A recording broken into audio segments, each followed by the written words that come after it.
of debates. Debate Talk for You Radio.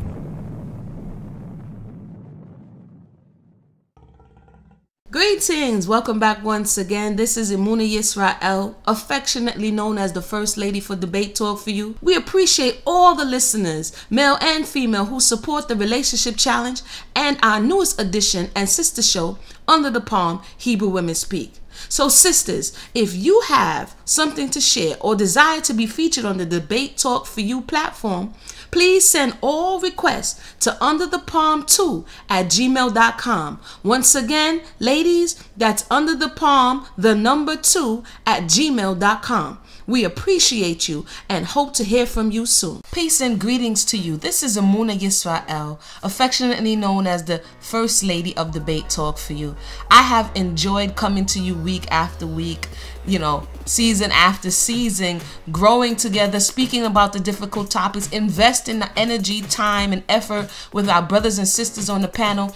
Today, I would like to come to you with an opportunity for you to invest in something that I've been working on and that's near and dear to me. It's called the Yummy Cottage. You can learn more about it at www.gofundme.com/the Yummy Cottage. We're currently fundraising so that we can get it off the ground, and your help would be appreciated. Once again, www.gofundme.com/the Yummy Cottage. Check the link in the box and hope to hear from you soon.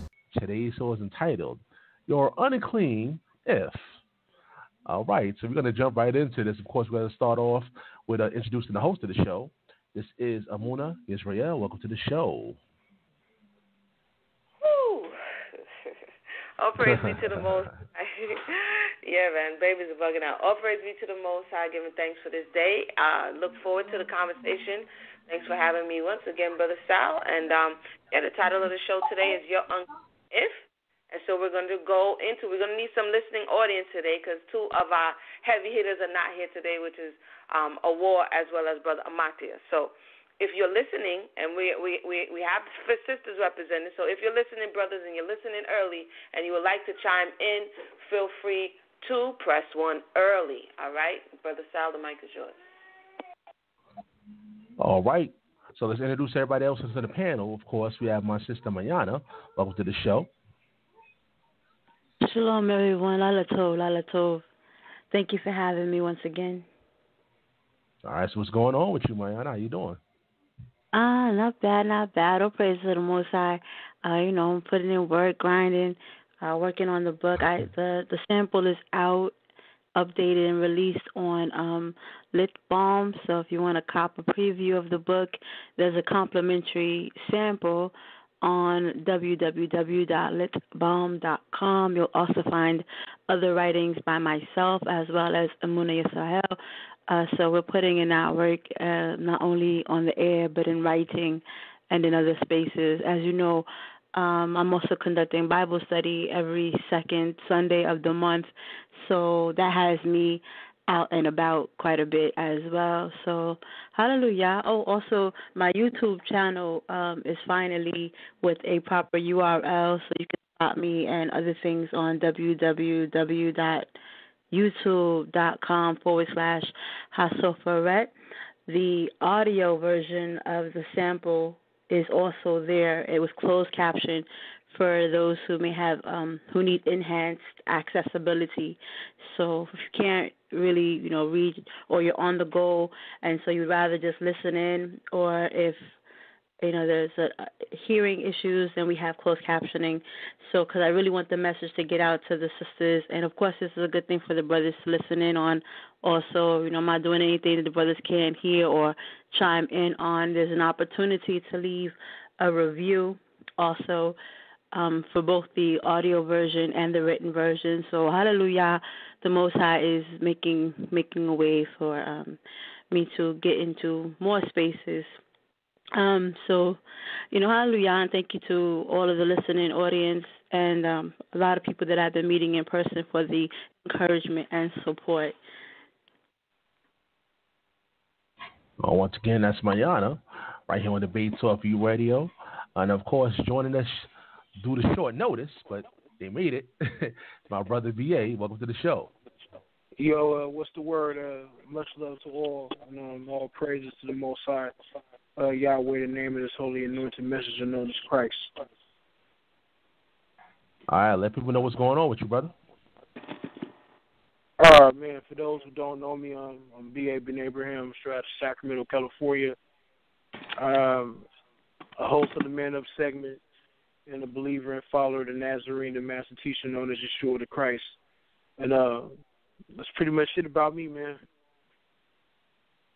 All right, once again, it's Brother B.A. joining us. We appreciate you due to short notice. And we have a special guest joining us tonight right here on the Base Talk Radio, all the way from the west side. This is Shan-T. Welcome to the show. Shalom, shalom, everyone. The big talk for you, Sal, Emunah, Mayanah, B.A. I'm blessed to be here, blessed to be a guest, and I get called special. I feel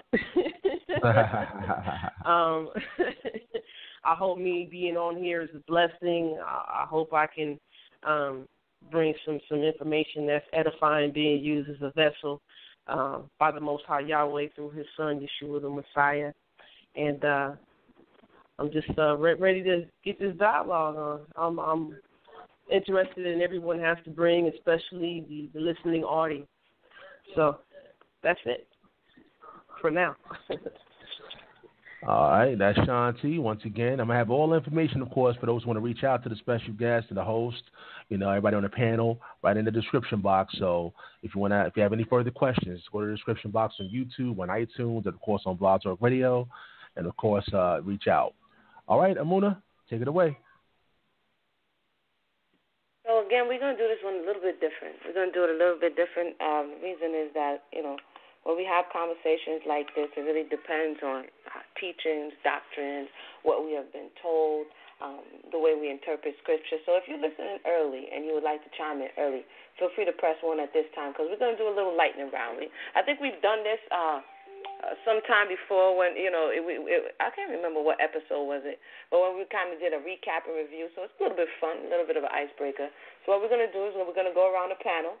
And, again, if the listening audience is there, this is like quick fire. So if you have something to say, it's just going to be, you spit it out and let us know wherever it is.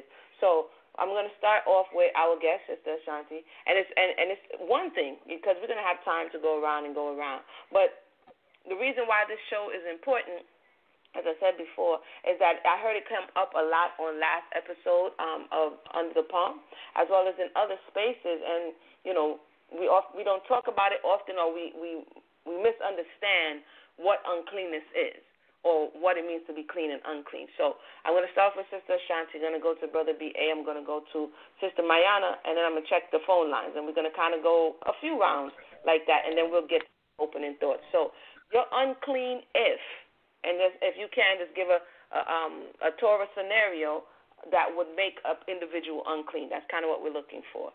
So Sister Shan-T, you're unclean if? You're unclean if you come in contact with a fleshly being that has lost the life in it. It has lost the blood. It has lost the life. Therefore, it's contaminated. It's dead. We know the Most High Yahweh is the Elohim, a mighty one of the living, not the dead. So when something has become contaminated, it's prone to being unsanitary. You are unclean if you have that uncleanness touch you, if you come into contact with it, some shape, form, or fashion.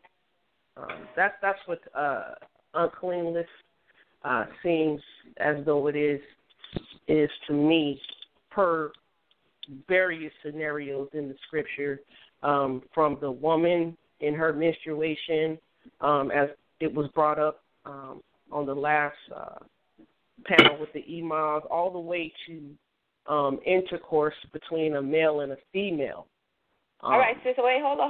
Don't take all the scenarios. I ain't gonna say all. You done stole everybody's scenario. We gonna come back to you.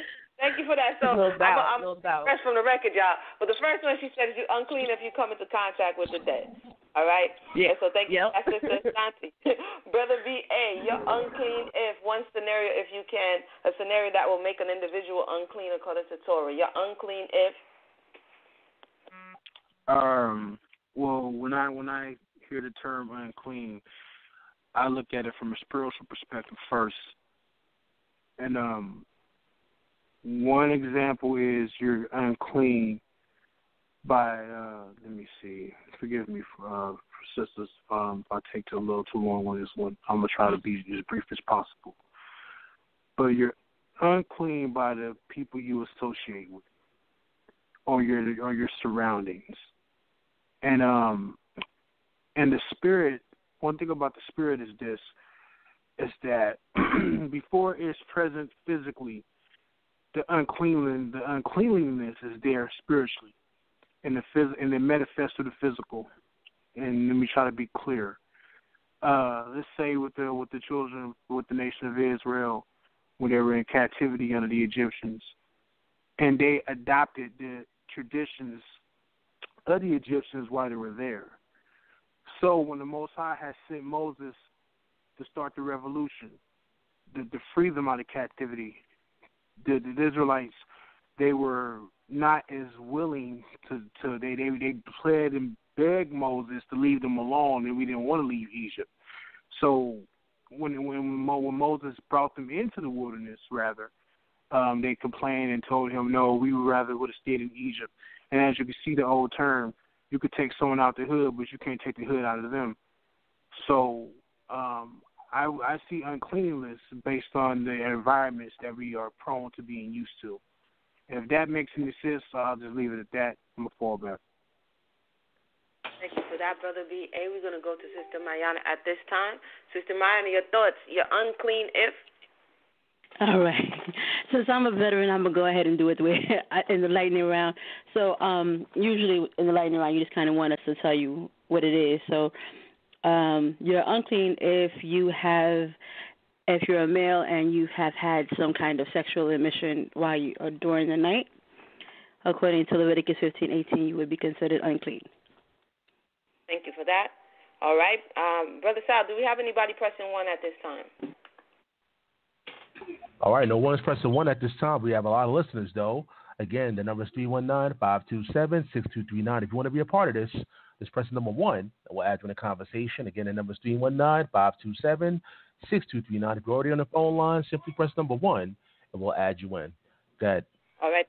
Thank you so much. We're going to go around another time again. It's kind of how you saw Sister Mayanah, like law, and I appreciate us going a little deeper. We usually give some opening time to do so, but I just wanted to, because some of the things that we, as a people, when we come together, again, are from different walks, even within this space, is that we approach the law differently, you know what I'm saying? Or we are introduced to the law differently. And then some people would think that things we have to do, things that we don't have to do. So in an everyday Leviticus, Exodus, Deuteronomy type of scenario, what are some of the things that the Torah says you will be unclean? So I'm going to come to Sister Shan-T again.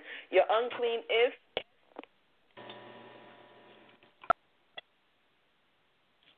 All right, let me get myself off mute. So we're going round number 2, unclean if, right? Yes. All right. Yeah. So I heard what BA said. I heard what Sister Mayanah said. I would say you're unclean if, like, you're a woman, for example, who has had a child. You giving birth to a male or female child. That's also when you become unclean. And actually, you're unclean. One more thing, you're unclean on a daily basis. You're losing skin cells. You know, the skin cells from your flesh are dying off, and that becomes dust. So I'll leave it at that. Thank you for that, Brother B.A. You're unclean if. Please bear with me, everybody, and then we're gonna go a little further. You're unclean if. You're unclean if, let's see, based on your diet. If you're eating all unclean foods, unclean meats, according to what the Torah teaches us in the book of Leviticus, Like, for example, the classic one that we're all familiar with. I'll try to be as quick. When it comes to the swine, the Most High said that you're not to eat him, you're not even to touch him. He is unclean to you. So if you are to eat him, not only is it that the swine is unclean, you are unclean. Number 4, bad beloved. All right. One more time, Sister Mayanah, and then we're gonna go a little deeper into this uncleanness. Sister Mayanah, one more time for the lightning round. You're unclean if you are unclean if I want to go into if you do the booty, you're unclean. But are we gonna do round 3 so I can decide which one I want to give you? Get them if you do the booty, and then we got a caller, so we're gonna check on the. Yeah, okay. If you do the booty, if you do the booty, you are unclean. If you do the booty with your wife, you're unclean. If you do within marriage, you're still unclean until the even. You also, if you do the booty with somebody else's wife, adultery makes you unclean. Should I separate those, or they're all under do the booty, right? Well, yeah, and for the listening audience, just a little bit. What in the procreative act of intercourse makes an individual unclean? The emission of fluid. The emission of fluid. All righty then. We have a caller. Thank you so much for that, Sister Mayanah. We going real old school, real basic, real elementary, because we would be surprised. We never take anything for granted. So, Brother Sal, do we have any callers on the line who would like to play the lightning round? You are unclean if. All right, let's go to 919-435. You'll have an air. I don't know if anybody said it or not. I actually just came in, but a woman is unclean for 2 weeks after her with her menstrual. All right. Can I get the name of the caller, please? Yes, my name is Adele. Hi, Adele. How are you? Good. How about you? I'm doing good. So you said that the woman is unclean for 2 weeks after her menstrual? Well, no. Well, the first week, it's in Leviticus chapter 15 and 19. It says, "And if a woman have an issue, and her issue in her flesh be blood, she shall be put apart 7 days." And then when you go on down to Leviticus 15, verse 28, "But if she be cleansed of her issue, then she shall number to herself 7 days, and after that she shall be clean." So she's unclean for the 7 days that she's put apart while she's bleeding, and then an additional week that she has to number to herself, and then after that she's clean. Okay, so and I want to thank you for this, and thank you for calling in as well. But I would just like to submit that in the book of Leviticus there are 2 neda, as one would say, or menstruation examples. One menstruation example is the normal menstruation, and the next menstruation example is the menstruation beyond 7 days. And so the scenario, and anybody who's listening, feel free to chime in and let me know if I'm off a little bit. The second scenario that's being mentioned, the one for the 14 days, is the scenario, it's not regular menstruation. It's when that individual has gone off and there's no regular time of stopping. And so only after it has stopped does she count an additional 7 days to make sure she's clear. So we can continue to talk about this because these are things that we need to talk about and really understand as we're reading and looking to return unto the Lord. So I want to thank the caller for calling in. Brother Sal, do we have anyone else on the phone lines? There's no other callers standing by, but I'll keep you posted. We got one more part of the lightning round, and then we're gonna ask those on the panel to give us their understanding of what it means to be unclean Hebraically.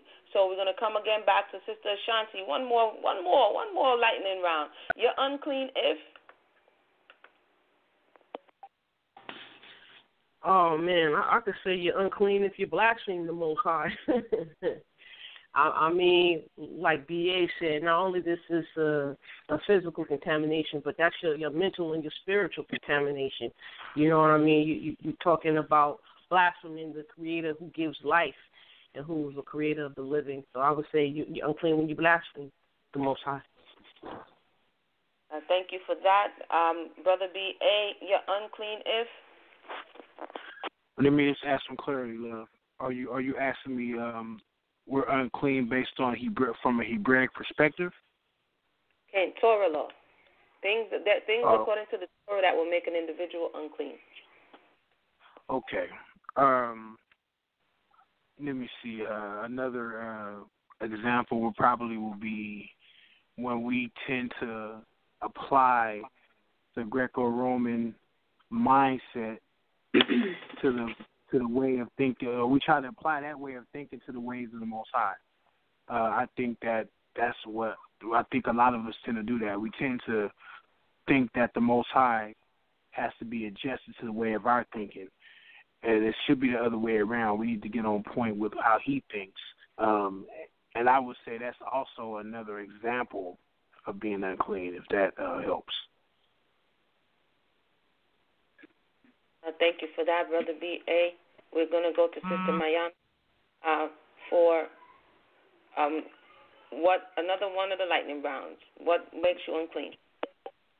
Leprosy makes you unclean, and the priest that does the waters of separation is unclean, having come into contact with the person he has to purify. So that's a way for both the priest and the person to be unclean. Alrighty. We opened up for those who are in the listening audience, and you're scratching your head like, yeah, what makes you unclean? And why is this important? What is uncleanness? Does it mean you didn't bathe? Does it mean you're dirty? You know what I mean? Does it mean that even that you came into contact with something and it changed something spiritually, as we're hearing? Is it one? Is it the other? Is it the both? So we're going to start with Sister Mayanah. Hebraically, what is uncleanness?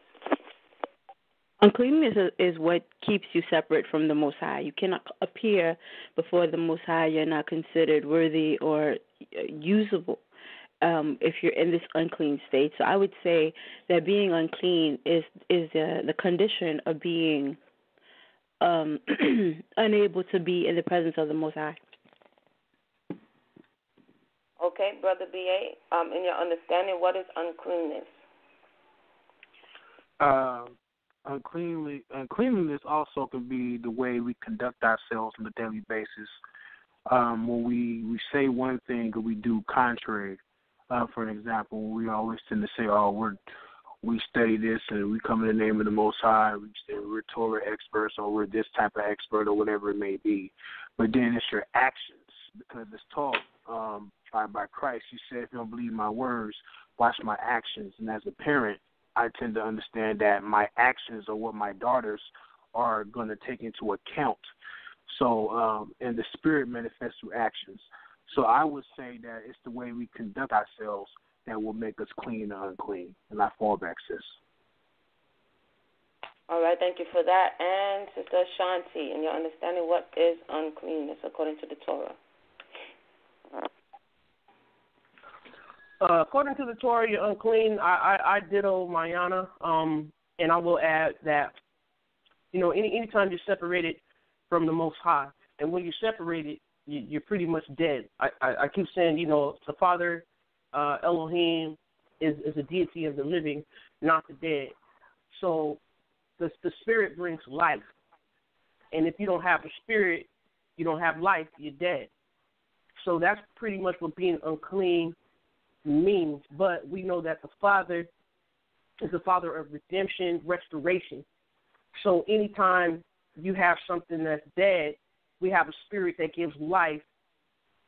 The Spirit gives you an opportunity to be restored, to be cleansed, and to get that life. That's what I will say uncleanness is. It's anything in opposition to the Father.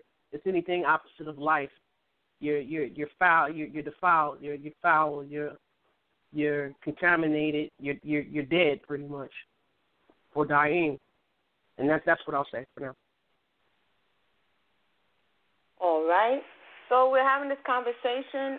You're unclean if the Torah gives a number of laws and situations and scenarios, some preventable, some unpreventable, that will make someone religiously, as some would say, not able to enter into the presence of the Most High physically. So you have a set of laws that will let you know when you shouldn't try to approach.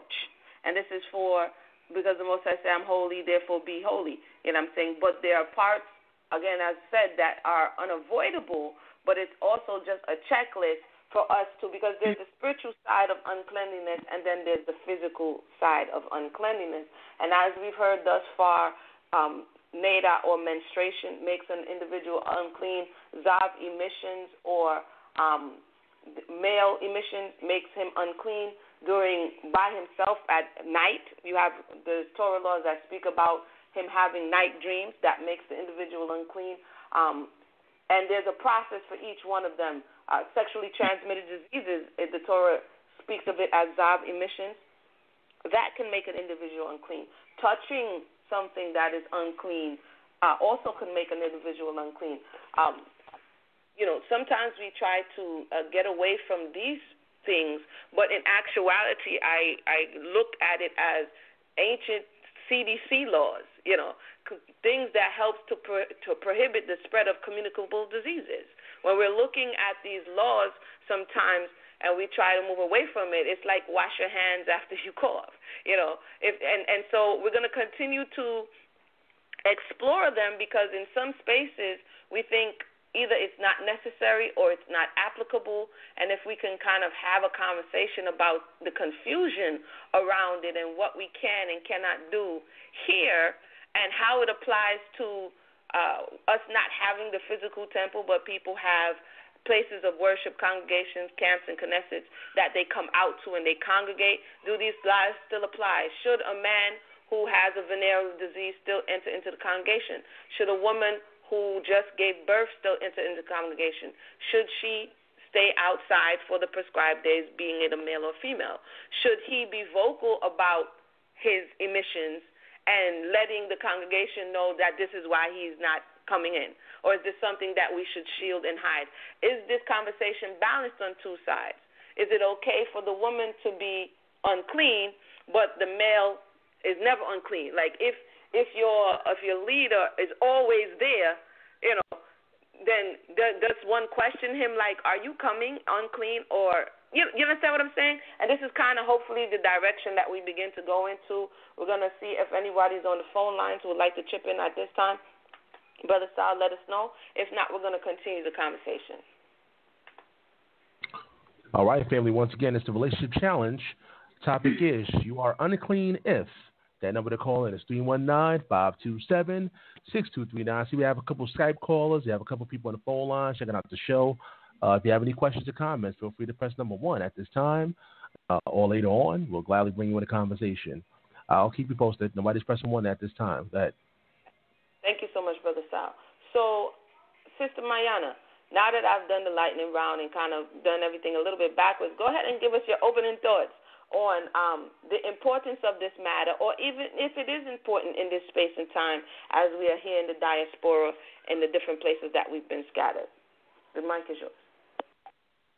That's a good question. I think that because I would submit that because we are in the diaspora, because we are separated from the land, our condition of being unclean is that we need to be more vigilant about it. To be perfectly fair, and I'm sure you, and I know that you've said this as well, is it's because we are in a land that is nada in itself. It's not. We're in a perpetual state of uncleanliness. If we were going to be perfectly frank in practical terms, but that's where we go into these ideas of, like you said, they're avoidable and unavoidable, and there are these unavoidable. There are these avoidable spaces. You brought up the point about, I think when you asked me about the emissions that come from the body and how that makes us unclean and why that makes us unclean. I think that it's interesting that when we read the text, that there's 2 parts to it, that yes, you go and you wash with water, but you're still not clean. Having bathed in everything, you're still not allowed to be in the presence of the Most High until even. So there's this idea of, yes, there's a process that you can do and clean yourself physically, but there's still time that has to come. The Most High still requires time between what you were doing and what you want to do in His presence. So it's until even that you remain unclean, no matter whether or not you went to the mikvah, whether or not you've done the bathing, whether or not you brought out the zest of the Irish Spring, you are still unclean in the presence of the Most High, or for the Most High's purposes. It's interesting. And I was thinking on that, this idea of even after simply bathing, if the idea is you have emissions, you have spilled these liquids from your body, bathing would ostensibly meet the criteria of becoming clean again, right? You've washed your body of it. But then my thoughts turn to the utensils. The Most High said that if it's an earthen vessel, destroy it. If something gets in it that's unclean, like an animal or a tick or something dies or touches your earthen, I don't know, did I say touch? I don't want to give the wrong information, but definitely if a earthen vessel becomes unclean, it is to be destroyed. But something that is metal can simply be washed and then it's good for use again. So it's interesting that there's this separation between the porous vessel and the metal vessel. And so the Most High says, yes, you can be clean, you can be washed, but there's still this time that has to pass for you to come into my presence. It's not just as simple as bathing. And that I found very, very interesting. I know that the listening audience is probably thinking, why was Mayanah so obsessed with the doing of the booty? But sex is something that we consider very normal. It is normal. It's natural. It's something that occurs between married people, and yet it's something that can make us unclean. And it's between the covenant marriage, the acceptable marriage, that makes you unclean. Adultery also makes you unclean. The penalty obviously is death for that. And then I thought this was interesting, that if a man were to sleep with his brother's wife, he would become unclean. And so there's a question. This happens in Leviticus 20:21, I believe. And we were having a conversation about it, and that came to mind. And this idea of the brother having sex with his wife, that they become unclean, and the penalty for that is they would remain childless.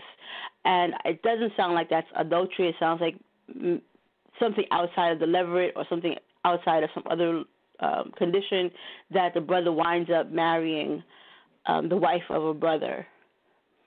So I want to make that clear, that there is a text that says in Leviticus 20:21 that if a man marries or has sex with his brother's wife, that couple will remain barren. That's the penalty. Adultery, the penalty, of course, is death, and covenant marriage is you bathe and then you wait.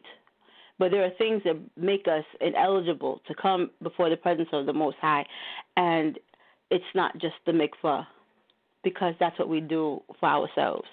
It is the time, the purification, the separation before returning to the presence of the Most High. And I think it's a notable point that the Most High says it's not just what you can do.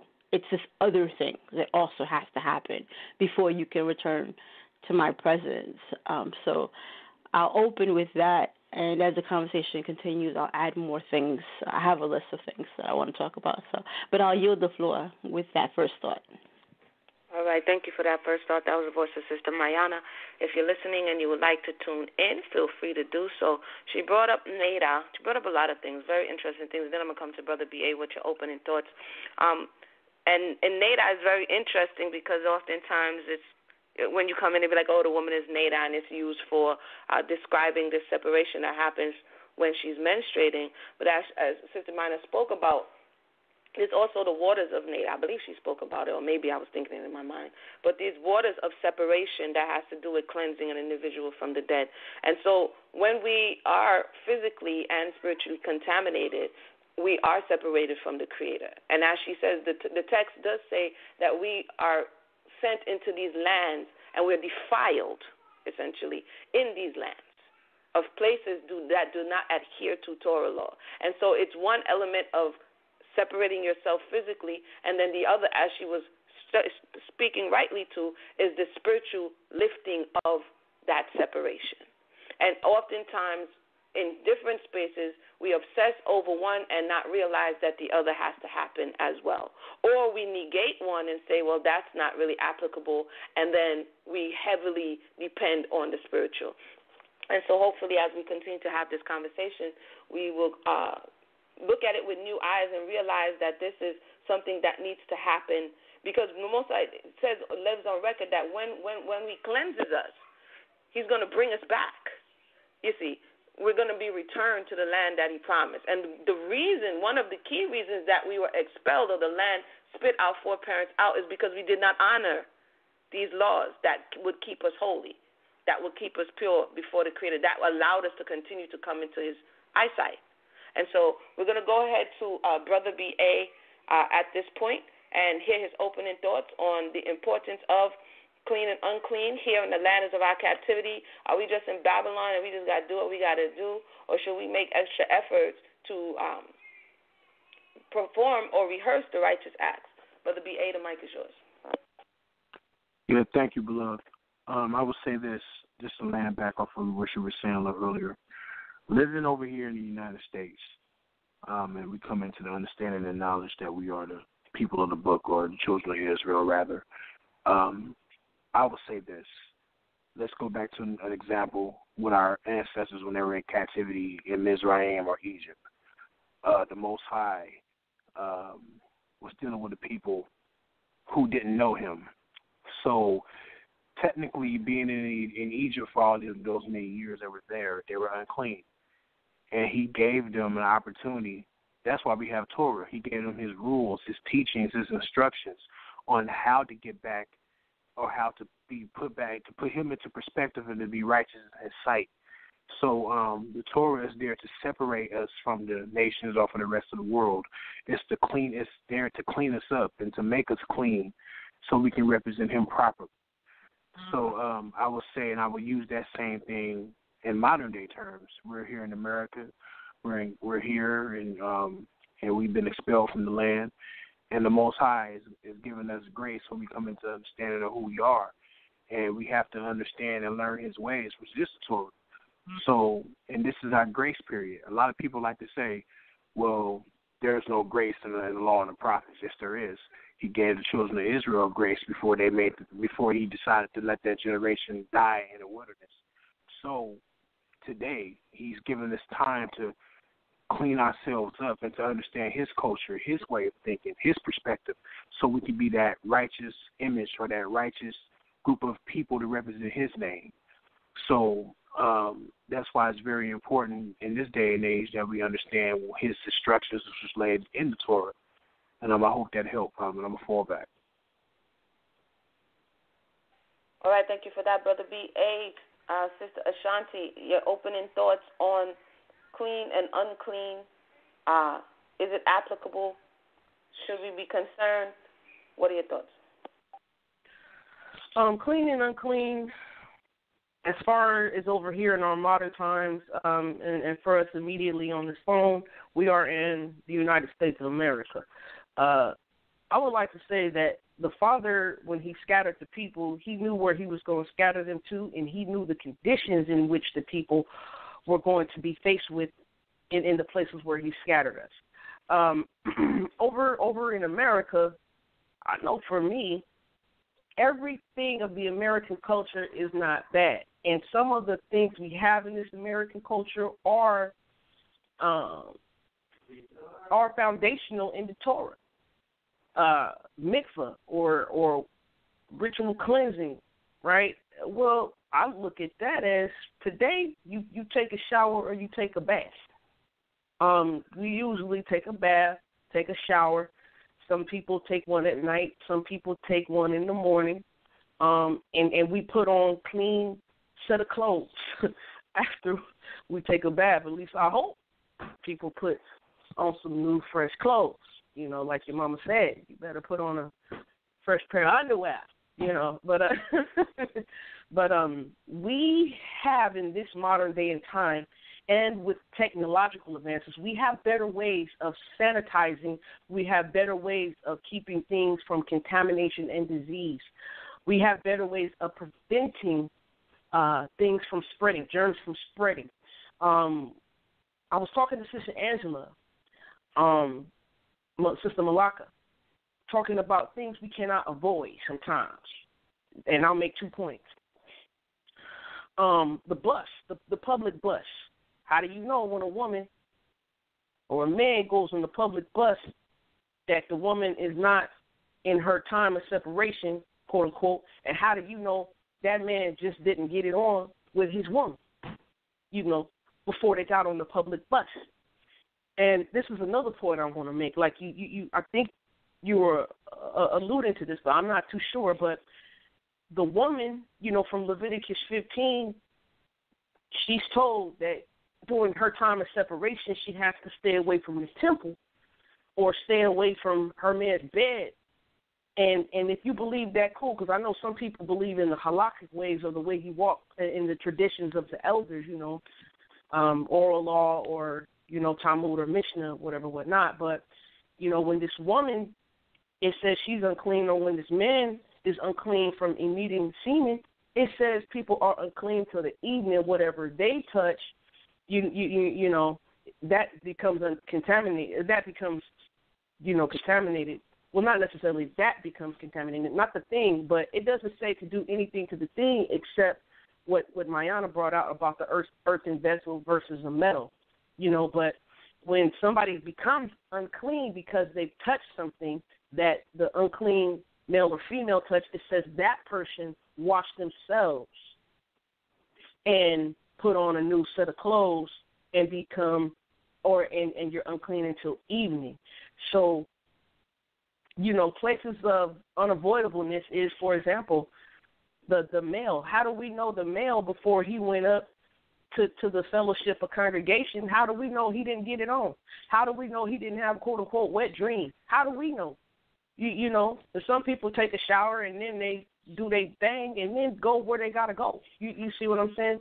Like you said, how do we know? Sometimes these things are unavoidable. Now, what BA said, you can avoid, corruptible bad manners. You know what I mean? That's in opposition to the Most High. You can keep yourself away from the gossip, the slander, the tale-bearing, backbiting, and stuff like that. You can avoid that, but some things you just don't know about, especially those private matters when it comes to, our reproductive organ function. And I yield from there. All right, thank you for that. That was the voice of Sister Shan-T. Thank you for those who have just joined us. Shall stepped away momentarily. We're having a conversation. My name is Emunah Yisrael. I'm your host this evening. We're having a conversation. You're unclean if, and we opened up with different scenarios. Not all the scenarios. It wasn't an exhaustive list, but we opened up with different scenarios that, according to the Torah, will make you clean or unclean. Now, as Sister Shan-T just brought out, there are things that are unavoidable. However, clean and uncleanness has to do with not the fact that one doesn't get unclean, because if it did, then you wouldn't have ways in which to cleanse yourself. But even more so, it speaks about going into the congregation, going to say we're going to do the worship of the Creator. This is a way in which the Most High has prescribed for us to come before Him as He has prescribed, basically. You see, and so there's kind of two things, and I used to live in New York for some time, and this conversation would come up all the time about people trying to get to the Knesset or the camp, coming on public transportation. And so where does one say, you know what, if I'm out and about amongst the people and I know that I'm out in an unclean space, that I'm not going to go from that space straight into a congregation and say that I'm ready to worship. I know this is highly controversial for many who Shabbat is the only time that they get to see other people who are within the same culture as them. And so we overlook certain things. But how is it working for us? Should we examine these spaces? What does the Torah say about the way in which we come towards the Creator? I found one of the scriptures, Ezekiel 4, when the Most High is speaking about, Ezekiel, if I'm not mistaken, he's talking about eating your unclean food amongst the nations. And in 13 specifically, it says, and the Most High said, even thus shall the children of Yisrael eat their defiled bread amongst the Gentiles, whither I will drive them. And it's wild, because even in this day and time, a lot of the pre-baked bread, the commercial bread, actually has defiling elements in the bread. You're like, why is there pork literally in the bread? Right? And this is something that is said that would happen to us, but it goes on to say the things that we were doing willingly, the things that our foreparents were doing willingly, defiling themselves with what went inside of their mouth. There is a conversation that later on comes about in the New Testament that it causes a bit of a rift to say it's not what goes into your mouth that defiles a man, but what comes out. And then we see the Christian church saying just pray and eat. You know what I mean? And so not all, because we do have some within the Christian church who say, you know what, we're not supposed to eat that which is unclean. But again, at what point do we adhere to what the Torah is saying, or do we look for things that accommodate the spaces that we occupy at this time? And as our sister brought out, you go to a space, are we being intellectually or spiritually dishonest? And does coming before the congregation as a leader or a moreh, does that defile the entire congregation? Can someone touch their text? I've heard a number of things. Don't pray, don't touch it. I'm just saying these are the questions that come up, because these are the things that come into question.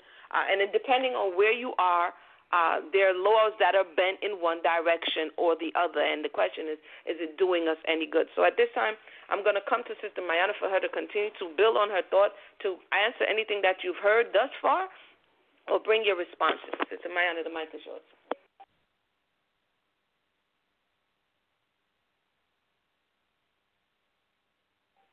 Let me see if Mayanah did. Are you still there, or are you on mute? I muted myself. I was trying to be polite, and then I just got myself out. I just wanted to say thank you for bringing me back into the conversation. There was a lot of really great points that were brought out, and I would love to address a few of them. You brought out Ezekiel. I would like to add to that Ezra, where in Ezra, the way that we become unclean is by doing our own will, or going by our own pleasures. And most I said, you did what you wanted to do, and that made you unclean before me, because it's not what I wanted you to do. So that's one of the other ways, and I think Brother B.A. and Sister Shan-T and yourself have all brought out, when we do our own pleasures and seek to do things that are not pleasing to the Most High, or things that are contrary to His instructions, we become unclean. And there's that conversation happening in Ezra about that. I believe it's in around the 36th chapter. So there's this concept that we are perpetually unclean, because the lands that we are in are unclean spaces. And so these very particular examples that are being discussed about going to the Knesset, being among the congregation, it brings to mind some things that are common to us, but we probably didn't really think about. I'll use two examples and then yield. The first example is the one that's probably closer and most familiar to us, is the way the church organizes their buildings. There is their building where they go to fellowship, and most Christian organizations have a residence for their pastor, and it's usually attached to the building or very, very close to the building. And that's practical. I don't even know if they know why they're doing it, or if they understand that there's a Torah principle behind that. If the minister doesn't have to go on public transportation, no plane, train, automobile, nothing like that, and they simply have to walk the distance from their porch to the steps of their building, then they have not had the opportunity to be defiled by those spaces. They're not on the train where someone may have been unclean. They walked that space. That you can take that from the Christian example. Then there's also the Jewish people, and I know that we're loath to ever consider those examples, but on their way to the Knesset, they walk. And it seems like, is it because they don't want to drive? Is it because they don't want to spend money? It could be both of those things. But on this other practical level, they are also eliminating the possibility of being defiled on the way in the distance between their homes and their place of congregation and worship. So there's a lot of practicality. So when we look at these things and we say, are they really practical? Is it possible? Is the Torah being unreasonable? What about all these unavoidable spaces?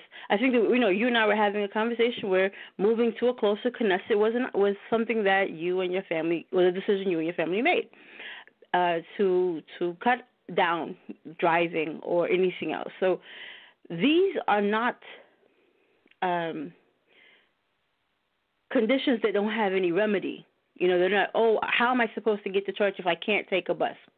Find a church close. My mother and my father actually purchased their first home based on where my mother was going to church at the time. Well, mind you, she doesn't go to that church anymore, but when she made the decision of where she was going to purchase her house, it was due to the proximity of the church she was in at the time, because that was for convenience. So she could walk there, and that was what was in her mind. And so these are practical solutions. Torah is not an oppressive thing, and I wanted to kind of bring that home, because we're looking at, but what about the train? I have to take the train. Actually, when it comes to where you go to worship or where you go to congregate closer. In terms of when you're going to go to be in the presence of the Most High. There are ways to eliminate that. My final example is I knew an elder. I don't remember where I know him. We went to work, or maybe someone I know. Anyway, the point is that he carried older men used to carry handkerchiefs with them, little handkerchiefs in their inside suit jacket or in the pocket of the suit jacket. And he would perpetually take it out, and wherever he was going to sit, just sit on his napkin. And, I used to think, wow, this guy is just being super OCD. But even that sounds very, very practical. But I really love the fact that we're talking about that the men can be unclean, because that's a conversation that doesn't get discussed. It's always the woman is unclean. She's Nada. Let's give her the red chair in the Knesset. I don't know why she's in the Knesset, but let's say she's in the Knesset. Some Knessets have red chairs to be like, to scarlet letter the unclean woman, but allow her in the assembly. Meanwhile, as being discussed here, we don't know if the men who are freely milling about without having any color-coded chairs have some sort of uncleanliness in them by way of, according to Torah. The men don't have that discussion, and they should. And I think that that's an emphasis that we're not having, and it causes the women to have a disproportionate share of this kind of stigma that the men do not, are completely free of. Like, they never have to feel this sense of shame, and whether or not they have done with that, whatever with their intimate partner, that's not an issue. It's just like, and those things are not being brought to light. These men are creating an unclean space. So whether the woman was clean or not on her own, the moment she's around the unclean moray, you have made her unclean. Shan-T brought up, there was the idea of what happens to the chair or the bed. To be fair, it says that the chair or the bed becomes separated to her, like for her days of separation. So that chair is unclean, like she's unclean for those 7 days. So the chair becomes unclean. It's unclean for 7 days, and whatever's unclean and touched by her just becomes part of her separation. And it doesn't get destroyed, but it becomes part of her separation. So there are discussions even about what happens to the thing.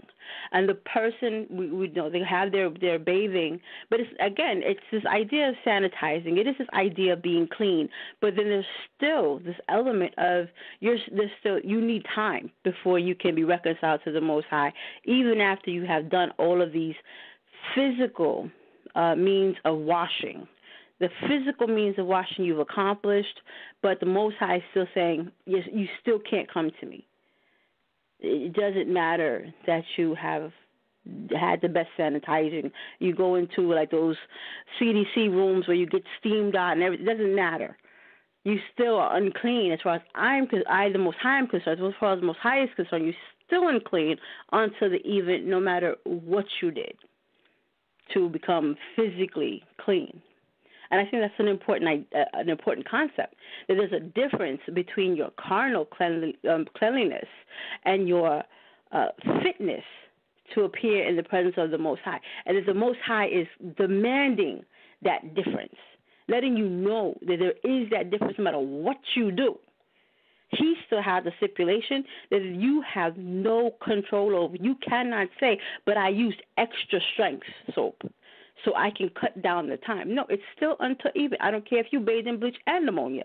It's still unto even. And that's not punitive. That's letting you know how holy our Elohim is. There is nothing, there are no carnal means that can make you clean again. It's only by following what the Most High said you had to do to come back into His presence. I think there's an incredibly important lesson in that. All right. Thank you for that. That was the voice of Sister Mayanah. If you are listening and you would like to share your thoughts on this conversation, feel free to press 1, and we'll bring you into the conversation. So at this point, we're talking about how important it is. Is it even plausible? Is it something that we're able to do? And a question came up. That's why I've invited Sister Shan-T on the show. A question came up. The imams, and if you're out there, feel free to press 1. We're speaking about last week on Under the Palm about coming into the congregation when you're unclean, right? And we know that it's not the temple. A lot of the laws was given to the Kohanim, the Levites, the sons of Aaron, concerning their coming into the temple and worshiping and doing their work. And so now the question about women and men, but namely women at this point, coming into the temple while menstruating, and Sister Mayanah spoke about certain congregations that say, yes, you can. So I'm going to ask straight up, is this something, according to Torah, that should be done, that one should make concessions for? Either she's menstruating or she just had a baby and she has not gone through her full time of separation. Should she go into the temple, the congregation, the place of meeting, the Knesset, whatever you call it? Should she go in amongst the people? Sister Shan-T.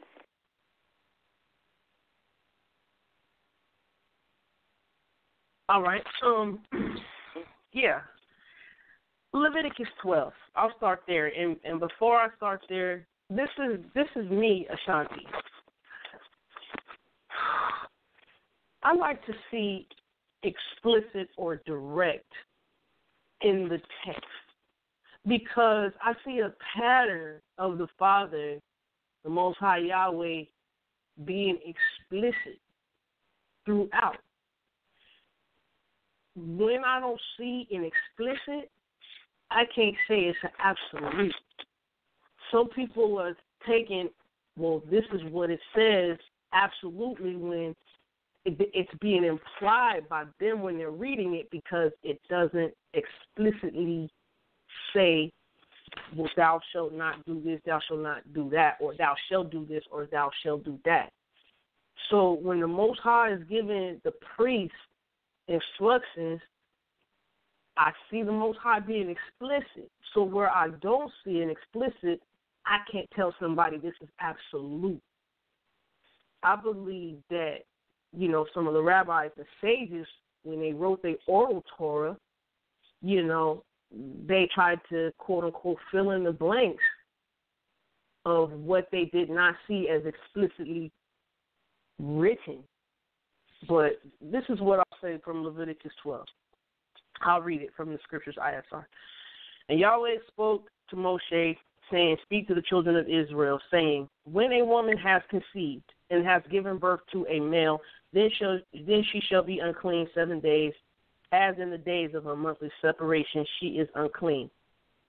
Right? In that verse, doesn't say she can't go into the temple. Now, even though she can't go to the temple, we look at the temple as a building. So anywhere she goes, she's going to be in a building, and that's going to be unclean. House is a building, her 4 walls. That's going to be unclean. But the Father dwells in more than places of a 4-wall building. You see what I'm saying? So let me continue. Verse 3. And on the 8th day, the flesh of his foreskin is circumcised, and she remains in the blood of her cleansing 33 days. She does not touch whatever is set apart, right, holy, and she does not come into the holy place until the days of her cleansing are completed. Verse 4, she is given specific instructions when she's had a child not to come into the holy place or not to touch a set apart thing. This is when she has a child. It says when a woman has conceived. Verse 2, right?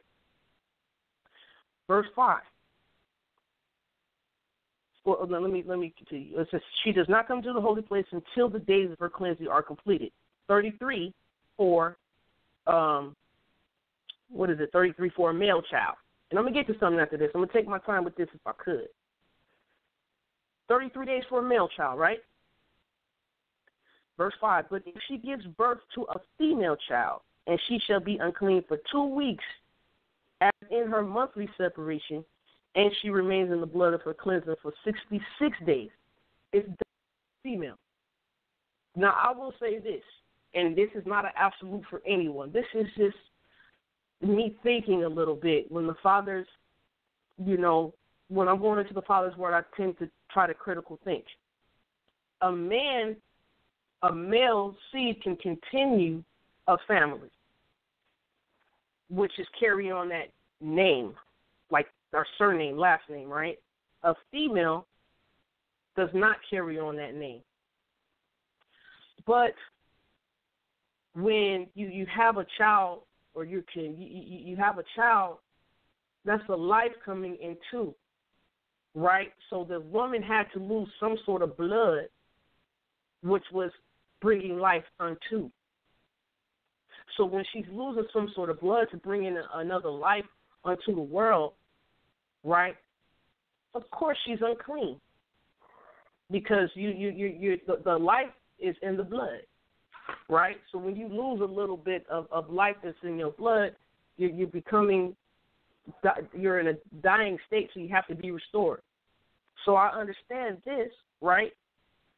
It says, verse 6, and when the days of her cleansing are completed for a son or for a daughter, she brings to the priest a lamb a year old as an ascending offering, and a young pigeon or a turtle dove as a sin offering to the door of the tent of appointment, right? And she has to get atoned for it, because the life is in the blood. She had to lose some of her life to give to another life to come into the world. So I brought this up because I like to critical think. Now, if a person gets from Leviticus 12 verses 1 to 6 that this woman can't come when she's in her regular separation, then I would need to see that explicitly stated in Leviticus 15, where it talks about her separation. But in this case, we're looking at when she has conceived, when she has had a child. And lastly, I'll say this. It doesn't make sense that this woman is staying in the home. Her home is contaminated, right? It says, she just can't come to the holy place, right? But when something becomes dirty in her house, she's going to wash. She's going to bathe. Her husband is going to wash, bathe, right? She's going to put on clean clothes as much as she can, right? So it says here, when she has a baby, not to come into the set-apart place. So in Leviticus 16, not Leviticus 16, Leviticus 15, it says whatever touches her, she touches is unclean, right? It doesn't. I don't explicitly see in Leviticus 15 when this regular menstrual cycle has come that she's not allowed to be in the temple. But what I'm saying is, if somebody says, okay, don't come in the temple, then that's your denominational, or that's your halakhic walk. I can't tell somebody a halakhic walk is an absolute commandment from the Father. And if these things work for you, then do them. If they don't, then don't, because I can't say don't do this or don't do that or do this or do this when it doesn't explicitly say. And part of my lastly, when it says a bed becomes unclean, does it say the bed is unclean for a certain amount of time in this Torah? It says a bed becomes unclean. And it says anyone who touches his bed is to wash it. You sit on an object, it's unclean, right? And my thing is, verse 9, in chapter 15 of Leviticus 15, verse 9 says, a saddle which somebody sat on with discharge becomes unclean. Does it say it's unclean for 7 days? Does it say it's unclean for 14 days?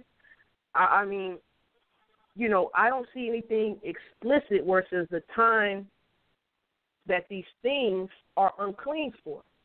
So if somebody wants to fill in with halakhic, that's fine. But I'm just saying I can't personally tell somebody this is absolute or this is not absolute because I don't see it explicitly there. But whatever somebody comes up with, these good traditions, if they're good traditions, go ahead and do it. The thing is, these traditions, if they're not absolutes in written in the Torah, I can't say that. So I'll deal with that. All right, thank you for that. That was the voice of Sister Shan-T. I'm going to address some of the things you said in a minute after I go to Brother B.A. and hear his thoughts on whether or not someone who is ritually unclean, because that's what it is. It's ritually unclean or impure, meaning the way in which the Creator has laid down to approach Him, to be acceptable, to approach Him for service, or whatever it is that the text outlines that the individual will be trying to give sacrifice or ministering before the Creator, things of that nature. And so, as Sister Mayanah was pointing out, it's a little more than just being physically cleansed. And so that's also something for the listening audience to keep in their mind as we continue. I'm going to check on Brother B.A. to hear if I give a specific scenario as I did, and then I'm going to touch on some of the points that Sister Shan-T brought out. But could a woman, or a person who is unclean, should they go into the congregation here where we are scattered today, or should they observe a portion of the law that lets you know that one should not enter into the congregation in this state? Brother B.A., the mic is yours. Let me see. I'll be honest. When it comes to the clean and unclean laws, I'm still learning on that. But I'll try to deal with it the best way I can, based on the things that I know so far. When it comes to those who want to come into the temple when they're unclean, I tend to notice when it comes to certain rules in the Torah, with certain brothers and sisters who study it or who will try to make it applicable to their lives as possible. I see there's a lot of religious zeal or tradition or a lot of spookism. What I mean by spookism, I see more people looking for reasons to pick and to cut people with the Torah. To cut people with Torah instead of just using the Torah for instructions. So when it comes to people not able to come into the temple, whether it be male or female, the temple is for those who are seeking the Most High. The congregation coming into the place, into the building rather, the congregation or the temple. The congregation is the people. But when you come into the temple or to the actual physical building where there's the people there, the goal is not to turn nobody away over minor things. So are there certain rules that we should keep? I would say yes, based on what I've read. But are we to tell people you can't come into the temple because you just had a baby? I mean, I'm not definite on that. So I would say that Torah is supposed to be a light to others who are in darkness. And if we're going to come in the name of Torah or the name of the Most High, we should make ourselves available as possible. I would say that much. And because, like I said, this is still a topic I'm new to. I'm still learning myself, and I don't want to come on here and make it seem like I know when I really don't know much about the topic. I don't know if that helps, sis. Does that help? Thank you for sharing. No, I just thank you. We have different levels of sharing. We have different levels of understanding as we continue to grow and have conversations such as this. This is something that I have seen that can be stumbling blocks, the way in which it's presented, the way in which we understand it, the way in which we perceive it, all can go into, how we accept it and apply it. And as we're talking about, and we have a caller, so we're going to go to the caller in a minute, but if we're talking about what the Torah says, and we're going to have to speak about what the Torah says. And then, we have conversations about how we feel about what the Torah says, but it doesn't negate what the Torah says. What we can control is the way in which people present it and the way in which they use it to oppress, oftentimes, to subjugate others. It can be used in a very negative way, but at the core and root of it, the question is it there? So as it relates to some critical thinking about who would be in the camp, when we go into the book of Numbers, chapter 5, we're looking at the children of Israel in the wilderness. I believe it was Brother B.A. who brought out, Israel is coming out of Mitzrayim. They are in the midst of their uncleanness, and the Most High is bringing the children of Yisrael out through Moshe and saying, look, these are the things that I need you to separate from, because this is gonna make me separate from you if you don't get it right. So I'm just going to read the first 5 verses because it takes a look at where an individual, be it male or female, would be in their uncleanliness.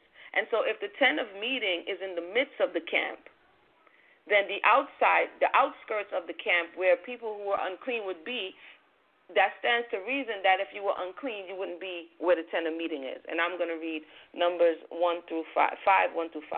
And the Most High spake unto Moshe, saying, command the children of Israel that they put out of the camp every leper, every one that hath an issue, and whosoever is defiled by the dead, both male and female, shall you put out. Without the camp shall you put them, that they defile not their camp, in the midst whereof I dwell. And the children of Yisrael did so, and put them out without the camp, as the Most High spake unto Moshe, so did the children of Yisrael. So it wasn't just one case. It says leper, anyone that have an issue. We went over reading of who may have an issue, a zav, a mission, whatever would make you unclean, being defiled by the dead, whatever would make you unclean there was a space outside of the camp. Even in the case of Miriam, when the Most High dealt with Miriam, no one moved. The camp didn't move, but Miriam was put outside of the camp. And yes, this makes someone feel like they like to say a kind of way. It has psychological effects. It has emotional effects. But it did not negate what was said and where it was said to put the individual or individuals, because at any given time, it's like being quarantined, basically. If you're in the hospital, you have a communicable disease, you're quarantined. In a time when they had tuberculosis and all of these diseases that could be transmitted, yellow fever, whooping cough, all of these things, if you did not quarantine the individual, it had the ability to infect the whole congregation. Now, in the case of Neda, or uncleanliness for the woman's menstruation, it's like, who's going to be infected with that? You know what I'm saying? But at the same time, it was put into the group of uncleanliness. And so for this reason, I would say, concerning to what Sister Shan-T was saying, I would say that if the person is outside of the camp or the people are outside of the camp for whatever reason, that would stand to reason that they would not be, until it's time for them to be purified for whatever the prescribed time is, they would not be in the midst of the people. So I would just submit that for those who are listening, for conversation as we continue to look for what the Torah says about certain things. I'm going to go to the and then, I'm sorry, somebody just said something? I just wanted to interject just to say something real quick, and then I'll fall back. I'm glad you went there. I'm glad you went there and you clarified some things, because we have individuals in this community all over who they claim to know certain things, but there's a lack of reading comprehension. There's a lot of misunderstanding about the Torah. Instead of just being honest and just say we don't know and try to find out what it says, people just assume, and then they're doing more butchering of the text or the butchering of the image of the Most High. And then we have all these issues or these different types of confusions. But I'm glad you did that, because you brought some clarity.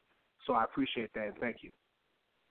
Thank you, Brother B.A. And definitely that's something that we push for. I've been saying reading comprehension for years. And, reading comprehension is very important. When you don't have anything, when you have no alternative objective except for truth, and you're open to learning and growing, and reading I sent something to someone, and they're like, why did you tell me to read the whole chapter? Because I'm like, I like reading the whole chapter. I like reading the chapter before, the chapter after. I like context, and so that we can not go on our own will and our own desire, but what does it say? And I'm not gonna front. When I first came or began to understand certain things, I was a bit taken aback by the way in which NADA laws were presented, because of course it's presented by the masculine principle, and more often than not, in this particular case, it was presented by a masculine principle that didn't like women. And so the way in which it was presented, the automatic response is like, I'm gonna push back. And then I'm like, nah, wait, hold up. Let me go and see what it says. And it took me time to get to a place where it's like, no, it doesn't, you're dirty and you're nasty because the time that, specifically for a woman, the time of menstruation is a process that is happening.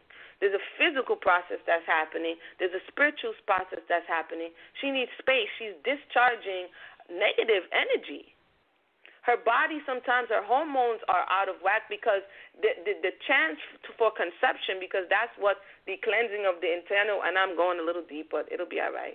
But the lining of her walls, it means that another opportunity for life has passed.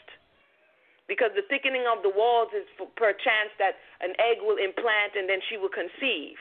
You understand? So some women at that time, they get depressed. The hormones are all over because the body is like, okay, no life, this cycle, it flushes it out. You see? And so a whole lot of things are happening on both a physical, emotional, and spiritual level, and it's not a bad thing to take some time apart. It's not a bad thing. It's made into a bad thing. I've seen places around the world where, you're in a hut that you can't even stand up to enter into, like some break-back hut type looking stuff. You know what I'm saying? You're in a mud brick space. Some places in India, you're so and there's this guy called and I'm going in, but there's this guy called the Menstruation Man. You can look him up. They did a little documentary on him. It's because some places in India, the women are so castigated and so ashamed that they don't have proper sanitary instruments, right? And so they use dirty cloths, menstruation cloths that don't see the light of day. Because if someone saw that you were menstruating, now you get ridiculed. I say that to say that it began to cause a lot of womb issues in that space. And when he realized it, the husband began to work on something that was affordable for the village women to be able to take care of it. So it's a place that is a space specifically concerning women that has been neglected. And because it's looked at in the way in which it's looked at, and she's not allowed that space to do what she needs to do, now she wants to hide it. Now she wants to cover it. Now she wants to accept the narrative that's given her. Instead of saying this is what it is, in some places they say if you touch the cow's going to die. And if she touches the crops are going to die. Like, they go extreme with it. And it brings a lot of shame with it. And so we need to, but at the same time, as Sister Mayanah brought out, and I'm going to the callers, when you talk about the male, there's no shame. There's not really any shame. Like, he's not going to be like, I'm burning, I have a venereal disease, pray for me. That gets to be covered, but hers gets to be exposed. And this is where we have this another issue in relationships with the male and the female because of lack of understanding. We're going to go to the callers, and then we're going to go to a surprise testimony in the Tanakh, or what is called the Old Testament, of someone who may have been confessing that they had an issue. So with that, I'm going to go to Brother Sal. Brother Sal, open up the phone lines, if you will, to the next caller. All right, once again, that number is 319-527-6239. For the new listeners that's checking out the show, catching the middle part of the show, the title of the show is You're Unclean If. You're Unclean If. Again, that number to call in is 319-527-6239. Once you dial that number, simply press number 1, and we'll bring you in a conversation. Let's go to the phone lines. Let's go to 443-815. You're live in air. Yeah, this is Brother Mercy. Hello, South Soul Time. I just wanted to say, first of all, there is no temple right now. Not, and definitely not one like it we'll be reading about, because there was only one temple. So when you talk about a temple and the temple rules and law and rule of law, there was only one temple. There was only one dwelling place for the Most High, which was David's desire, that he build a dwelling place for the Most High, and that was only one place. So, and with that being said, There was always one temple. And so, with that being said, the rule of law applies to that temple. And then before then, the children of Israel came out of Egypt. They had the tent of meeting, as you talked about, the tent of meeting and the congregation and things of that nature. But understand, they're outside. They're outside. Ain't no toilets, ladies and gentlemen. There are no pads, maxi pads, and so you gotta kind of go somewhere when you have to. Even a man, if he has to do a number 2, he can't do that in the midst of the congregation. He needs to go outside the camp, far away. So let's use a little common sense here, because you gotta understand you outside, and you around 1 million people outside, eating and so forth, that nature. I wonder why the Most High gave them bread and just bread to eat, for the travel, because you don't need heavy food. Because you got heavy food, but what the Israelites wanted? They wanted meat. They wanted something good, something tasty. So when they got that good meat, then what happens from there. So, but he wanted just to give them manna, because, if you're traveling, you need to travel light. You don't need to travel heavy. So, I think we need to take all that in perspective. And because before they left Egypt, you don't see these rules. You don't see these things in place. Before they left Egypt, you don't see about this. And Torah, by the way, I'm going to go by the strict definition of Torah, which is Genesis, Exodus, Leviticus, Numbers, and Deuteronomy. In those 5 books, there's no temple. And then in those 5 books, the only time you see rules of worship is after they leave Egypt. But before that, you don't see that in Abraham. You don't see that in Enoch. You don't see that. You don't see that in all these things. But I'm not saying we shouldn't have rules. But what I'm saying too is a lot of these rules were put in place because of the situation they were in, and because they were traveling, and journeyed to the Promised Land. And so, until they got there need to be some strict rules and regulations, because when you got 1 million people walking somewhere, and there ain't no toilets, there ain't no way to clean it. Come on now. It's got to be, you got to have rules. But that's all I want to say. All right, Brother Mercy, don't go anywhere. Since you have chimed in, thank you so much. Quick question. So as it relates to today, because y'all know I like to bring it into the here and now, I heard some varying, you weighed in on various sides of the conversation. So for clarity, should someone who is unclean, as it relates to the different ways in which someone could become unclean, should they go into the congregation of the people, into the place of meeting where people are going to meet and pray and sing and call and study? Should they go into the congregation in this day and time, wherever they're gathered or scattered? You want me to answer that question? Yes, indeed. Short answer is no. Short answer is no.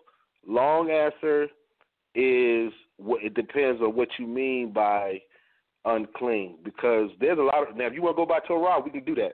I'm going to say no, because you should clean yourself before you enter the place of worship. But understand, if you pick a scripture in Torah, if you pick a temple rule or law, that's not applicable, because that's a temple rule or law.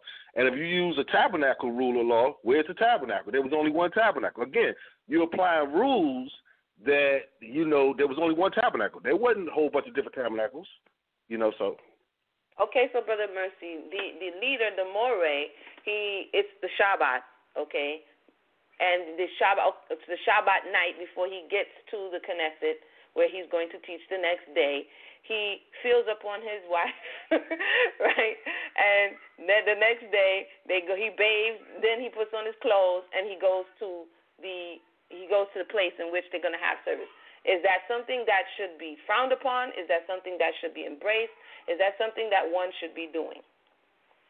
I think it should be frowned upon, but then again, I know you missed what I said. I said there was only one congregation. There was only. You got to understand, there's only one congregation. Please understand that, because we got more than one congregation today. So who's going to put that dude in check is the question. No, before we get to check, is this something that should be done? If someone is doing this, you have people who are saying that you can lay with your wife and have emissions on the Shabbat, and then go the next day to service. And so, the short answer you said is no or yes. The short answer is no, but understand there was only one congregation. That's all I'm saying. There was only one congregation. All right. Thank you, Brother Mercy. Thank you for that. And feel free to press 1 if you'd like to come back into the conversation at any time. I'm going to go ahead and give it back to Brother Sal. To my understanding, we have another caller on the line.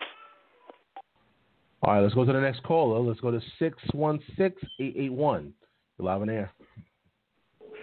I just really had a question because from the beginning of the conversation, they were talking about how the Most High is so holy, and we need to be like we weren't supposed to, I guess, we'll just be separated from Him. So I'm just curious, as to prayer time. So if a woman is on her nida or if it's unclean, are y'all saying that we shouldn't even be able to pray because we have to be so separate? Like, can y'all just elaborate on that a little bit? Sister Mayanah, would you like to share or?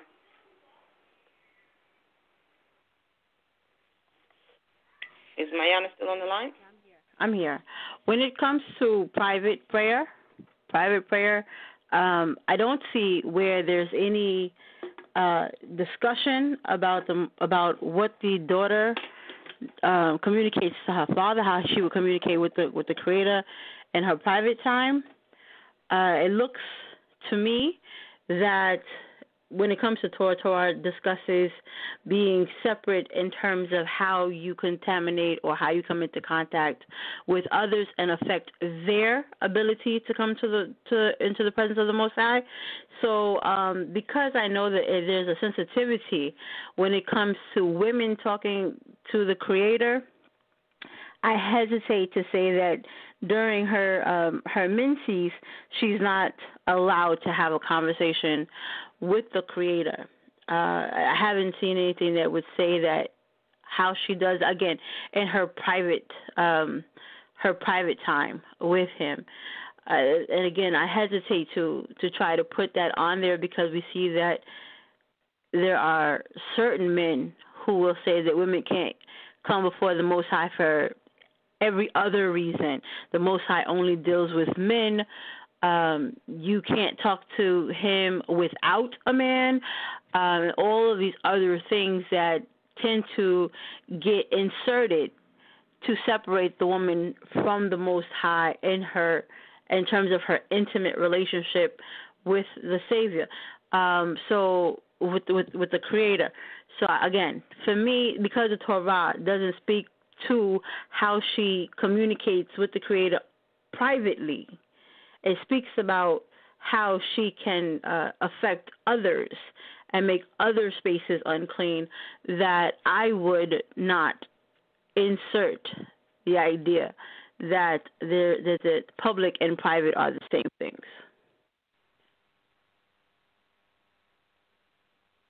Thank you for that, Sister Mayanah. Hopefully that sheds some light. Again, as Brother B.A. said, there's spaces where if we don't know, we don't know. Right. We're not going to say yeah or no. You know what I mean?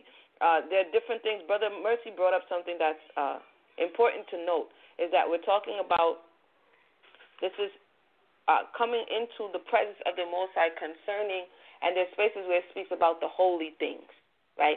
Touching of the holy things. And in order for the thing to be made holy, it had to have been consecrated in the way in which it was prescribed to be consecrated, by whom it was prescribed to be consecrated. However, there are things that apply to our daily going forth. So, for instance, you don't have a temple and you don't have the temple meeting, but the man should not go into a menstruating woman, right? And so those laws are still applicable. You know what I'm saying? Those things are still applicable. If somebody is unclean, by whatever the prescription is, then if the prescription does not involve sacrifice, if the prescription doesn't involve certain things that you cannot do, then one would say, why wouldn't we do them? You know, and so that we can begin to rehearse these acts, these righteous acts. We can begin to rehearse that which is required of us, because one of the things that we fell short on, our ancestors fell short on, is that as soon as whoever it was that the Most High allowed to lead us into where he wanted us to be, as soon as that generation is gone, it's right back to the same thing again. So if we continue to look at the trek of Yisrael, it's the same pitfalls. And it will behoove us, in looking in retrospect and looking forward, that if we don't get a handle on what our issues were, all of this praying and desiring to be returned and all of these things, it's going to be for naught, because we're going to find ourselves back in the same conditions that they felt themselves in, which was defilement. And it was because of our defilement. We defiled the temple, we defiled ourselves, we defiled one another, we defiled the land, and it's because of these things the Most High is like, get out. Get out. So for some may think, it's not that important. We at least need to know. We at least need to know you're unclean if. We at least need to know. And some people may be like, oh, it's pharisaical. Some people may be like, oh, you're the Torah police. But if we don't know what makes us unclean, then how can we practice the righteous acts? If we're not looking, and it's not one more than the other, hopefully we walk away from this conversation with a little balance, because sometimes it's, okay, the dietary laws, we know that, right, and your nada, and we know that, but everything else is kind of hazy. You know what I mean? Everything else is not really that important. Everything else is kind of hidden, when we have to take responsibility as individuals. So hopefully this conversation is not confusing anyone, but hopefully it's making you want to go back and look at the different scenarios that in other times we may have passed over to say it's not that important. We're not there right now. We have to learn these laws before. Moshe gave these laws before we entered into the land. This is prerequisite, you know what I'm saying, that we should know before we go in. Everyone, every person, every male, every female, every child should understand what is being said to us, because these are the things that we must teach diligently. I'm going to go to, who am I checking on now? Sister Shan-T, and then I'm going to go to some of the things that someone said in the Torah, and we asked this question. I've asked this question to different people, and we wasn't really sure what was going on with this individual, but we're going to read it and see if we can kind of pull out what was going on. But I'm going to go to Sister Shan-T right now. Your thoughts up until this point? I'm going to say 2 verses, and then I want to go back to where you went to with number 5 and then number 12. This is Proverbs 18, verse 21 in the ISR. Death and life are in the power of the tongue, and those loving it eat its fruit. James chapter 3. Let me read verses 1 to 5. It says, not many of you should become teachers, my brothers, knowing that we shall receive greater judgment, for we all stumble in many matters. If anyone does not stumble in word, he is a perfect man, able also to bridle the entire body. Look, we put bits in the mouths of horses for them to obey us, and we turn at the ships too. Although they are so big and are driven by wind, they are turned by a very small rudder wherever the pilot intends. Verse 5. So too the tongue is a little member, yet boasts greatly. See how a little fire kindles a great forest. Now I read those 2 scriptures just to go back to what you brought out about leprosy. Coming into this walk, I learned a little bit about leprosy. Leprosy is when you're losing the skin pigmentation, pretty much what gives your body its melanin. And when there was a leper, male or female, they were supposed to be put outside the camp. The camp was the people, right? Now, we see where leprosy came on with Miriam in Numbers 12. Leprosy came on in Numbers 12 because she was speaking against the servant of the Most High, her brother. And so she became leprous, right? In verse 10 of Numbers chapter 12. And I'm tying that into, these diseases sometimes, especially of leprosy, you got to be put outside the camp because that's what you call Lashon Hara, evil tongue. gossip, slander, tale-bearing, and backbiting. And the reason I believe why a leper had to be put out because of stricken of gossip, slander, tale-bearing, and backbiting. And, for like example on social media, when you go around people who do that or partake in that, you can easily become a participant in that. And you can corrupt yourself or have yourself unclean too as well. So separating a leper's gossiping, evil-tongued person from other people, it encourages people not to take on that type of behavior. It prevents that type of behavior from spreading among the people. So separating gives that person time to think about what they're doing, repent, and start loving on your brother and sister again, and learn how to watch your tongue, learn how to watch your mouth, before, you get around these people and contaminate them with what you got going on with the Lashon Hara, the evil tongue, with the gossip and slander. So, that's my thoughts for that right now. I did want to say this. Good question about the woman praying. Is she allowed to pray while she's, on her nida in the time of separation? Like I was saying before, going into the presence of the Most High is not just quarantined to a four-wall with a roof physical building. We can step in the presence of in the Most High in our most trying and crazy times, But what Brother Mercy also was bringing out, I caught exactly what he was saying. What we're doing right now in the land of the United States of America, for those of us, we're trying to follow the applicable laws to the best of our ability. When there was that sort of temple, when there was sort of that temple, the first and the second temple, there were probably rules we could follow to the T. You know what I mean? But in this day and age, we have way better opportunities to prevent these diseases from spreading. We have more ways to prevent things from getting contaminated, like seats and bowls and cups and pots and pans and desks that we sit at and chairs that we sit at, or things because we have better ways of preventing things from being contaminated. But like I said, when you wake up and are living on a day-to-day basis, your skin is shedding. And that's dust. That's you're dying. Every day. So layers of skin are coming off of you. You're dying, like our nails.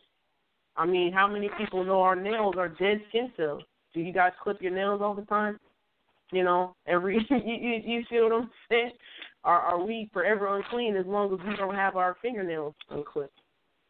But I think, the main point of what I was bringing out is, yes, the Father gives us these natural things to do, and I believe the natural things are given us to more so understand the spiritual. There's layers of understanding to the text, and the ultimate thing we're trying to get to is the spiritual understanding of these aspects that the Most High is bringing out, because after all, the Most High is the Spirit. And I'll yield from here. All right, thank you for that. Thank you for all who are tuning in at this point. If you have any questions, wow, it's 9:47. If you have any questions or comments at this time, feel free to share. We are having a conversation. You're unclean if. I think it's about time for another. How many things did we get? We put up quite a few things out there that, according to the Torah, if you're not familiar with, feel free to go back and peruse over the laws in the book of Leviticus, over the laws in the book of Numbers, that talks about what would make an individual unclean, so that we can kind of get an understanding of what this conversation is about and all the different ways in which we can become ritually unclean. So I'm going to go ahead and check, Brother Sal. Is there anyone on the phone lines at this time? Not at this time, but once again, we have a lot of people listening to the show. We appreciate the family out there that's tuning into Debate Talk Radio. Again, that number is 319-527-6239. If you're already on the phone line, simply press number 1 if you have a question or a comment or send me an email, debatetalkforyou@gmail.com, and I'll gladly read out your question. All right, that.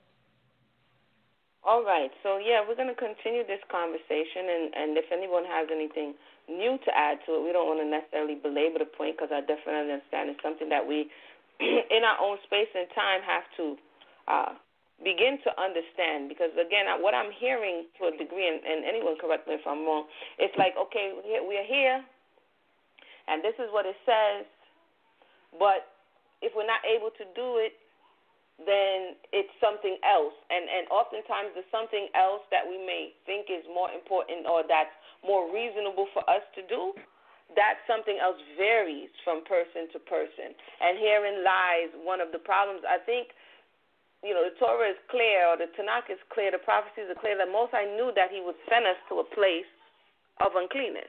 He would send us to a place of defilement. Right, because the punishment fits the crime. Israel defiled, so now you get to be defiled. And when we bethink ourselves, as it says in the lands of our captivity, we're still going to have this level of uncleanness on us. And humble yourself, and we're still going to have these levels of uncleanness. But there's another part in the text that says we're going to begin to loathe ourselves for the things that we did. There's many of us who, when we didn't know, would say, man, I used to love eating the shrimp, or I used to love eating the pork, or I used to love eating this. And when you found out it was unclean, some people quickly let it go, and others, it was a process.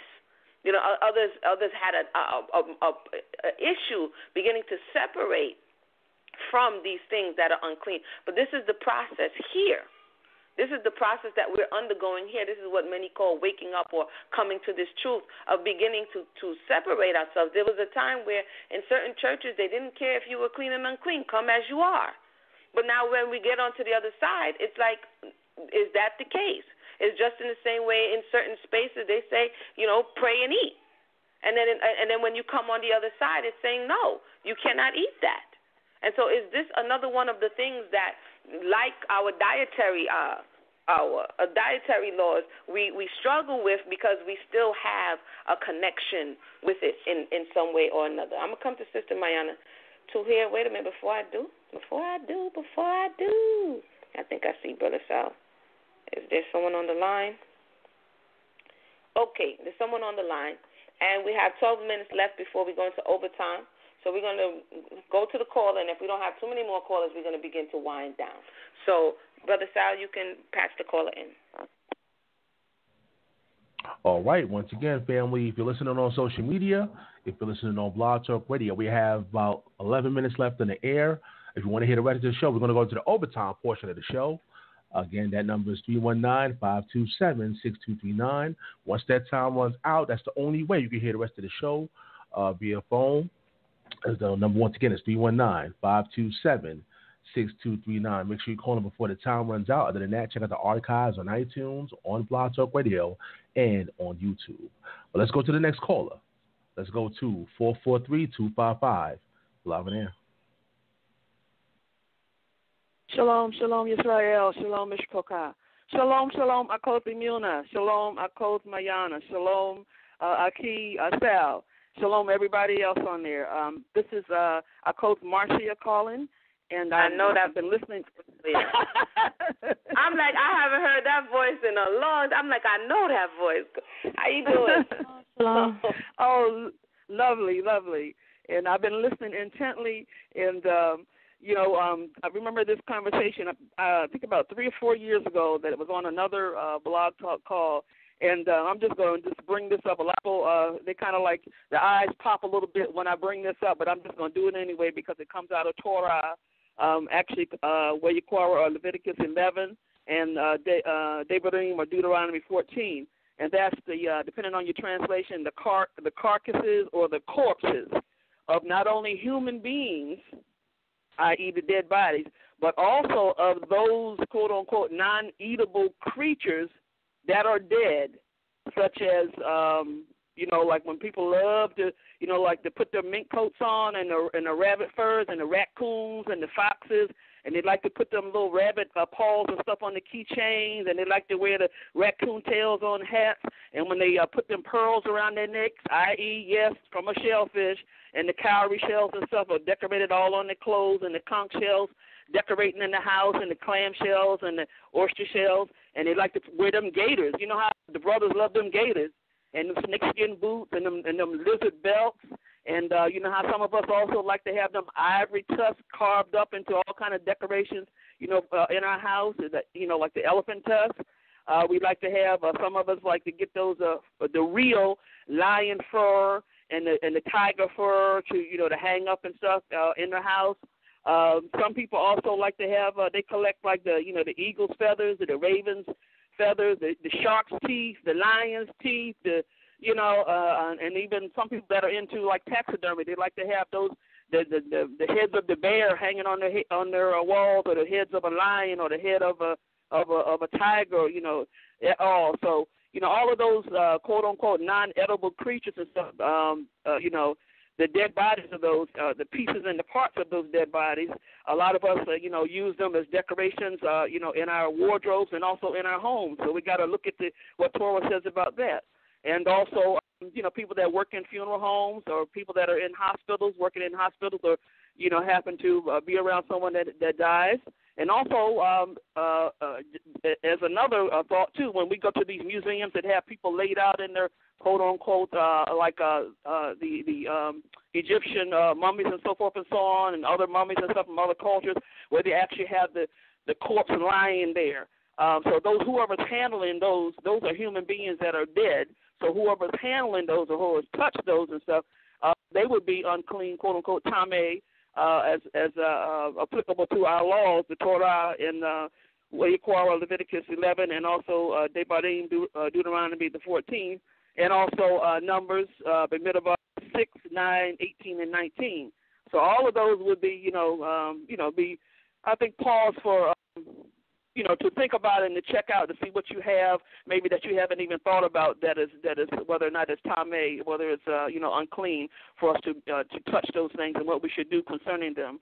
Because I remember a few years back, I wasn't even thinking about some of the stuff I had in my wardrobe that I had inherited from my sister that passed away, and I had to look at some of the things I had, mink stoles and fox coat and, raccoon coat and cowrie shells this and cowrie shells that and pearls this and pearls that and, snake skins and gator skin and all that kind of stuff.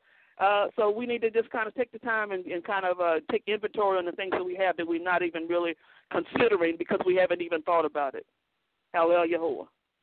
True. You see, I haven't heard your voice in a minute, and you came through with that fire. Thank you so much for coming through, because, those are some of the things that we take for granted, Imam Marcia, are some of the stuff that you just said, a whole lot of the byproducts of the unclean animals that we have taken for fashion.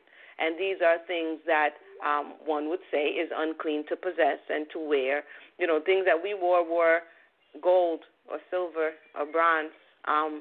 We wear costly jewels or gems that came out of the earth, but not necessarily those things that came off of unclean animals. So thank you so much. Thank you so much for bringing forward that. That's going to have a lot of people like, what? Hey, I'm about to go check this out. I'm about to Google this because I don't know about all that. But definitely. Brother Sal, do we have any more callers? Once again, that number is 319-527-6239. We have 3 minutes on the air, family. We have 3 minutes on the air. Again, if you want to hear the rest of the show, you're going to have to call in. Make sure you call in to hear the rest of the show on the overtime portion of the Relationship Challenge. Nobody else is standing by at this time. We have listeners, though, people listening to the show. Go ahead. All right, thank you so much for that. That took the my thoughts into a whole nother direction. For some, that would just feel like this watershed of just all of the things that I cannot do. All the things that I cannot have. But the question is, what are we doing? What do we want to come about? Are we content in our state? Do we want the Creator to hear us? Is obedience better than sacrifice? Is prevention better than cure? Like all of the things that we either minimalize or we put too much attention on, it behooves us to go before the Creator with these things and really begin to search them out and see what are we holding on to. As it was said earlier in the store, earlier in the conversation, our idols, the idols that we hold on to are also our uncleanness. Whoring after other nations are your spiritual uncleanness. Then you have your physical uncleanness. The things that you eat are your physical uncleanness. The things that you wear are your physical uncleanness. And again, these are the things that separate us as an individual as well as a nation from the Creator. And so this is a very, very important topic. I'm going to leave you with your unclean if. And again, some of these things are unavoidable, but then, we don't intentionally make ourselves unclean. We don't say, oh, well, forget it. It doesn't matter anyway. That's presumptuous. That's high-handed. Hopefully, again, we'll put these things in the forefront of our mind as we continue to seek and search the Most High in truth. So I'm going to go for closing thoughts here. On the panel, we're going to start off with Brother B.A. Thank you for coming in at short notice. Brother Amati as well as Awar wasn't here tonight. And so thank you for stepping in, Brother B.A. We can get your closing thoughts. Then we're going to go to Sister Shan-T, and then we're going to go to Sister Mayanah. Brother B.A. My closing thoughts. Thanks again, beloved, for having me to come on. Appreciate it. I would just like to say when it comes to being clean and unclean, or when it just comes to the Torah, period, I stress that we read and we study and we pray and we meditate that the Most High reveals, that He gives us the knowledge and understanding of what He's already spoken, what He's already revealed, because I tend to notice in Israel that we go with absolutes, and a lot of brothers and sisters who come with absolutes, I tend to notice when they do this all the time, they're not too sure about what the Most High has already spoken when it comes to the Torah. So I would say in closing that remember to always pray and tend to seek knowledge and wisdom, and also have a spirit of understanding, because when you have the spirit of understanding, you're open to listening to other people, and you're opening to, and it also opens the door to show that you're praying for others as well. And when it comes to Torah, let's focus on not using it as a knife to cut people intentionally. Let's use Torah, or let's stand in Torah to show that we are set apart and we are righteous in the image of the Most. We are righteous in His sight, and to be a light to those in darkness instead of shunning them away. And I'm going to fall back, beloved. Thank you so much for that. That was the voice of Brother B.A. Feel free to check out the show, Man Up. Brother B.A., what's that, on Wednesday night? Say it again? The show Man Up, what night does it come on? Oh, the Man Up show will be comes on this week on Wednesday night. We do it every 2 weeks on Wednesday nights. And stay tuned. This coming Wednesday, I'm going to do a one-on-one with Brother Chris Harris, and it's most definitely going to be powerful. It's getting a better understanding of our Torah, and it's not only brothers and sisters. And the reason why I decided to come up with this topic and to do this is because a lot of brothers and sisters in the community who believe in Christ, we're not quite sure of the belief. And I know there's a lot of brothers who stand in the Torah and it's not only. They feel like they're not getting the fair opportunity to explain themselves. So in order for this community to grow and get better, I felt that it would be only right if we give a brother a sound of integrity and sound doctrine like Chris Harris to explain his case and his stance and his belief, so we can most definitely be more effective in communicating with our brothers and sisters who stand in the Torah and Tanakh alone. And that's pretty much it, sis. And thank you again for allowing me to come on the panel. Shalom and much love. Thank you so much, Brother B.A. We're going to go to Sister Shan-T, and then we're going to come to the caller. Sister Shan-T, what are your closing thoughts? My closing thoughts are this. Sal, Emunah, thank you guys for coming on. And thank you guys for allowing me to come on as a special guest here. I feel like I'm at home. Thankful for what Brother B.A. brought out. Thankful for what Mayanah brought out. This is a great discussion. Hopefully this provokes, as B.A. said, to people to go back and read, try to comprehend, pray, study, meditate, ask the Holy Spirit to lead and guide in all truth, with some knowledge and understanding and definitely the wisdom to be able to know when to apply and how to apply the knowledge and understanding they have. This was great. Dialogues like these are very much needed. This is a topic that's probably rarely talked about, but if it is talked about, we're still getting to a point of understanding. The imam who just came on, she brought up some other great aspects as well. The unclean animals wearing in this, wearing in this coats and Stacey Adams. You know what I'm saying? Those are good things to think about.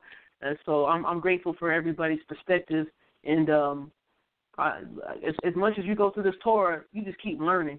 And that's how powerful this living word is, And so I'm grateful, thankful for the people who called in. Under the Palm will be on this next Monday. This Monday, Under the Palm, going to be talking about why we like social media. So I bid you all shalom. Lila told, have a great night. Thank you for having me on. Much praise to the Most High Yahweh. All glory be to Yahweh. Shalom. Thank you for coming on, Sister Shan-T. We're going to go to the caller at this time. Caller, the mic is yours. All right, let's go to the phone lines. We're in the overtime part of the show. So remember, since we're in the overtime part of the show, all you got to do is press number 1, and we'll add you to the conversation. We appreciate the family that's tuning in the overtime portion of the Relationship Challenge. Let's go to the caller. Let's go to 305-401. You're live on air. Shalom. Can you hear me? You're loud and clear. How you doing? Shalom. Okay, Shalom Mishpaka. This is Azarlia calling from Miami, Florida. It is Azarlia. Wait, y'all showing up tonight. Hello, Gaveri. Shalom. I heard you Mishpaka. in the evening. How are everyone? Oh, yes. But I've been listening in, not commenting a lot, but I got a little comment on this issue of the clean and the unclean.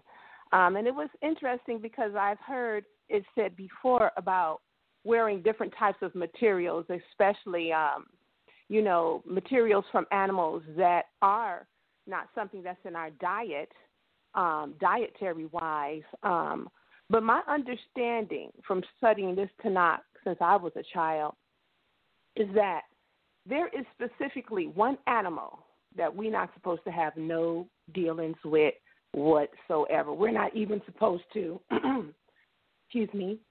touch their carcass.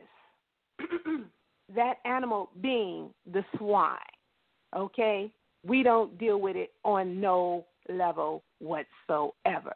However, I like to point out that the tent of meeting, dolphin skin was used to make the tent of meeting. Dolphins are not kosher. We don't eat them, but this was on the tent of meeting. And also, in the book of Ezekiel, the Most High says this, and I'm going to read it just to you right quick. This is verse 10. I'm reading from Ezekiel 16:10, pardon me. I'm going to read it right quick for the family.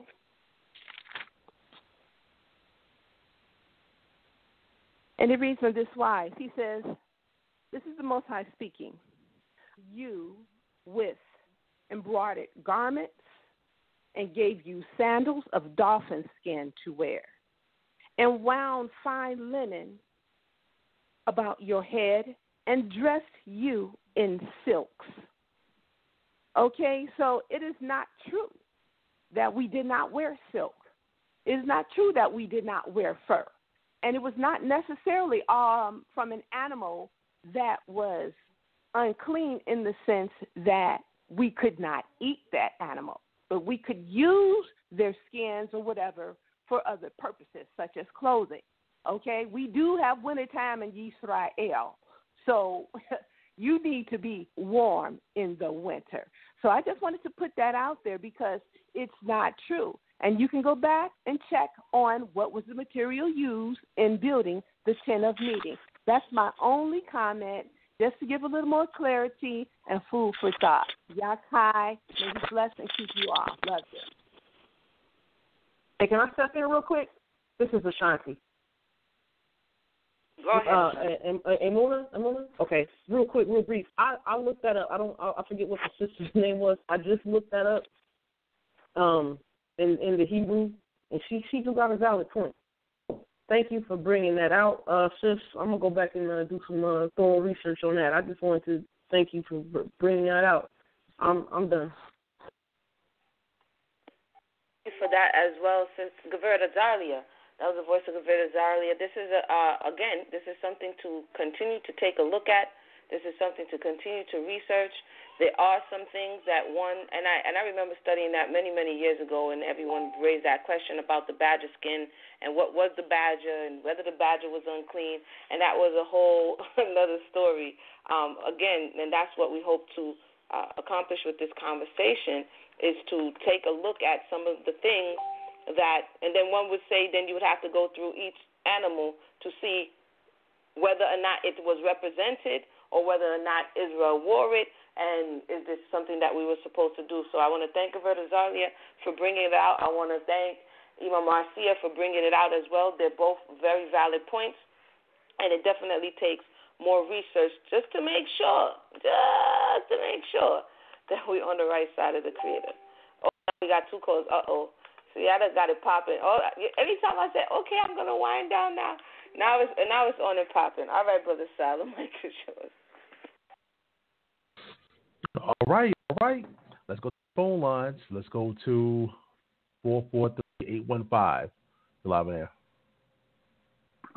Yeah, this is Brother Mercy again. Again, I have to go back to my earlier point. That's why it's so important to understand context and to understand why we do what we do. And I know we call it the dietary laws, but let's be honest. The Torah is not about diet, okay? It's about ceremony. They're ceremonial laws. I mean, they're laws dictated for worship. And I know it is the things we should eat and not eat, but that was not the purpose of it. The purpose of it is for worship. The things that were placed. Oh, yeah, let me give you a word that we ain't talked about today. Well, I ain't been in the whole time, but I haven't heard it mentioned. That's the altar. In other words, these are things that were placed on the altar and things that could not be placed on the altar. The altar determines and judged what was clean and unclean. You could not place unclean things on the altar. That was the whole purpose of clean and unclean. I just wanted to set that story straight because we got to have the altar because we ain't got no altar, just like we ain't got no temple, and just like we ain't got no tent of meeting. See, we got rules without purpose. So, again, when we get that altar, then we'll understand, this we put on the altar. This we not supposed to put on the altar. This is what we give to the Most High in the burnt offering. This we don't give to the Most High in the burnt offering. These are things, that we have to go over as well. I talk to brothers all the time about the altar. No brother wants to build an altar, but everybody want to make rules. So if we don't have an altar, I don't see how we're going to have burnt offerings. And if we don't have burnt offerings, how are we going to know what to place on the altar, what not to place? So these things are what they call ceremonial clean and ceremonially unclean, pertaining to the altar, pertaining to rules and purpose for worship. Pertaining to the altar, again, that was before the temple, and then it was placed inside the temple after the temple was built. That's all I have to say. Oh, Brother Mercy. Mercy. Brother Mercy, 1 second. Come back. The first thing you said again was that there are no dietary laws, and it was just in respect to ceremonial worship. Okay, like for example, Noah, right? Noah had clean and unclean animals. That's in Genesis. I'm talking before there was a Moses, before there was a Leviticus, there was Genesis. Noah knew the difference between clean and unclean because he placed only those things that were clean on the altar. Noah built an altar. So that was the purpose for clean and unclean animals. I just wanted to say that. That's why you see that C word in there, ceremonial. It's ceremonial. It doesn't say diet rule. It says for worship rules. Ceremonial law. Rules for worship, in other words. I'm not saying you can't use it for dietary. I'm saying that the main purpose, we skip over the main purpose, And that is the rules for worship, That's all. Okay, so if I may, and I know it's getting late, if I may, in the very beginning of the Genesis narrative, do we see laws concerning what is to eat and what's not to eat? Yeah, we do. Beginning in the Garden of Eden. Right. So we have the whole purpose of man is to do what? To fear God and keep His commandments. All right, cool. So the whole purpose of man is to fear the Creator and keep His commandments. In the very beginning, we see for optimum health, our service to the Most High is our worship. Before there was a tent meeting, before there was a temple, our service to the Most High, the keeping of His laws and commandments is our worship. Our work is our worship. But back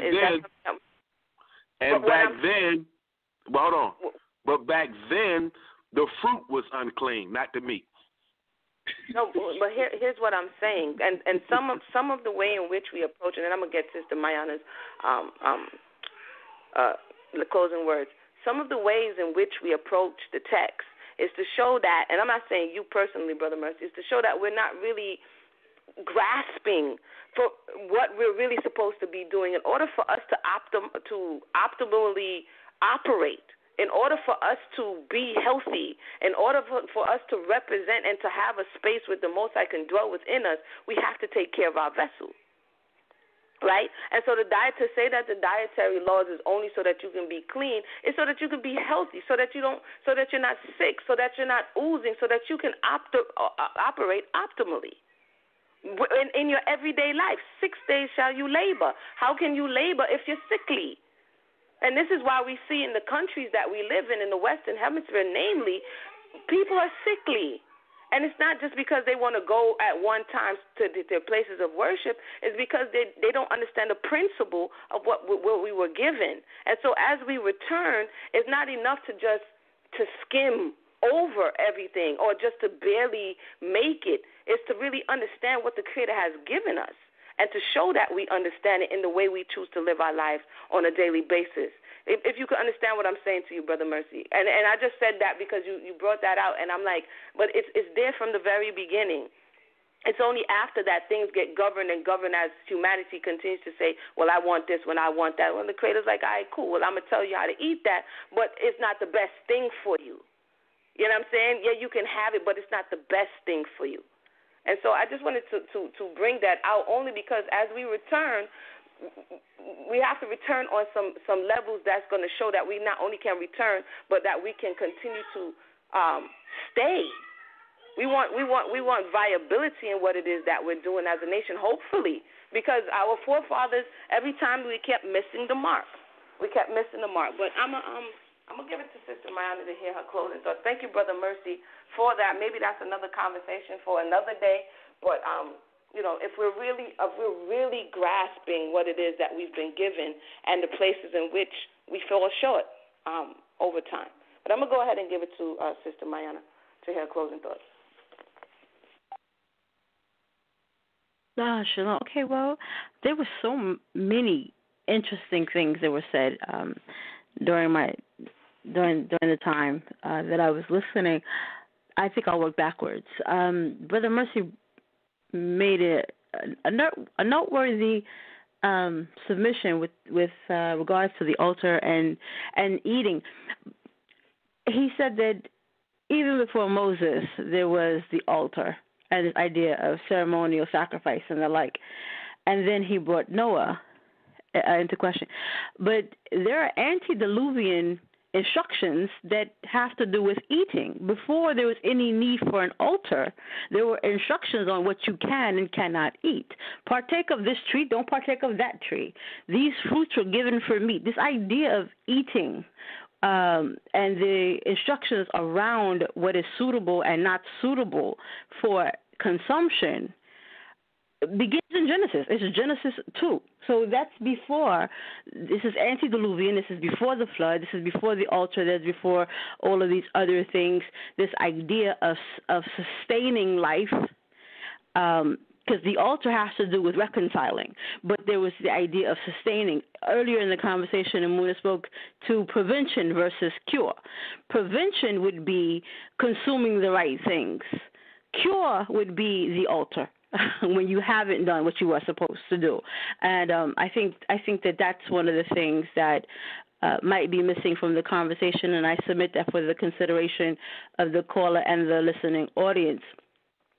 There was also the thought of leprosy and the tongue and this other idea. And if I didn't misunderstand, I think there was this is what I would like to submit in terms of study, generally speaking, that there is a difference between correlation and causation, and we don't want to confuse the two. We have to be very careful about how we connect dots. And because, for example, and I want to say that I misunderstood Shan-T, but in case someone else misunderstood.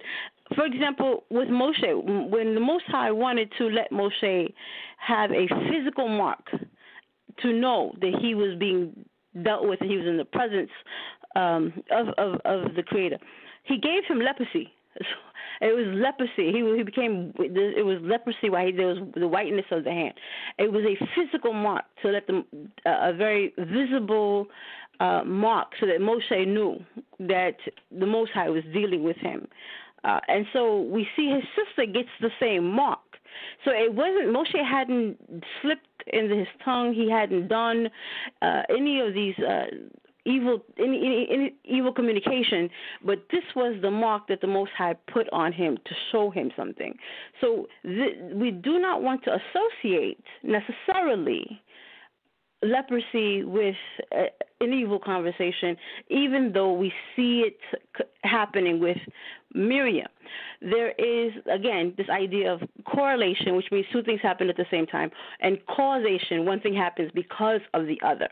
And Miriam doesn't receive leprosy because of the evil in that way, from my reading of the text. So I would submit that for the consideration that we see leprosy as one of the methods that the Most High uses to make a statement, a very physical, visible, palpable, personal way for the person to know that there's a way of being dealt with. We see the Most High put a different type of mark on Cain. Marking a person is one of the things that the Most High did. Those were methods. So the way we connect dots, I think those things are important. The other thing, there were several things. I really should have written them down. But the other idea, and I'll end on this, is connected to this idea of stigma. We were discussing the fact that the men have many ways of becoming unclean, and those things get overlooked. They don't get discussed. They certainly don't get emphasized, and they don't get villainized the ways that women who are menstruous, they're going through their menstruation, become stigmatized. She gets this idea of her being put, and the reason why I want to bring attention to that is the other idea of we don't want to cut with Torah. Torah is not to cut when we are giving instruction. The Most High didn't do the things. He didn't give us these things to cut us. He tells us, I've made you a peculiar people. What makes it hurt, or what makes it feel like we're being cut, is that we accept a certain framing. In order for me to feel like, if someone comes to me and tells me having your menstruation and the Most High calling that unclean means that you are dirty in some way, that would incite in me, it provokes in the other person a need to defend, because you don't want to be dirty. What are you talking about? I'm not dirty. It's a need to defend, and so you push back. It creates a very necessary type of pushback because of the frame. But you have to. This is what's called a false premise.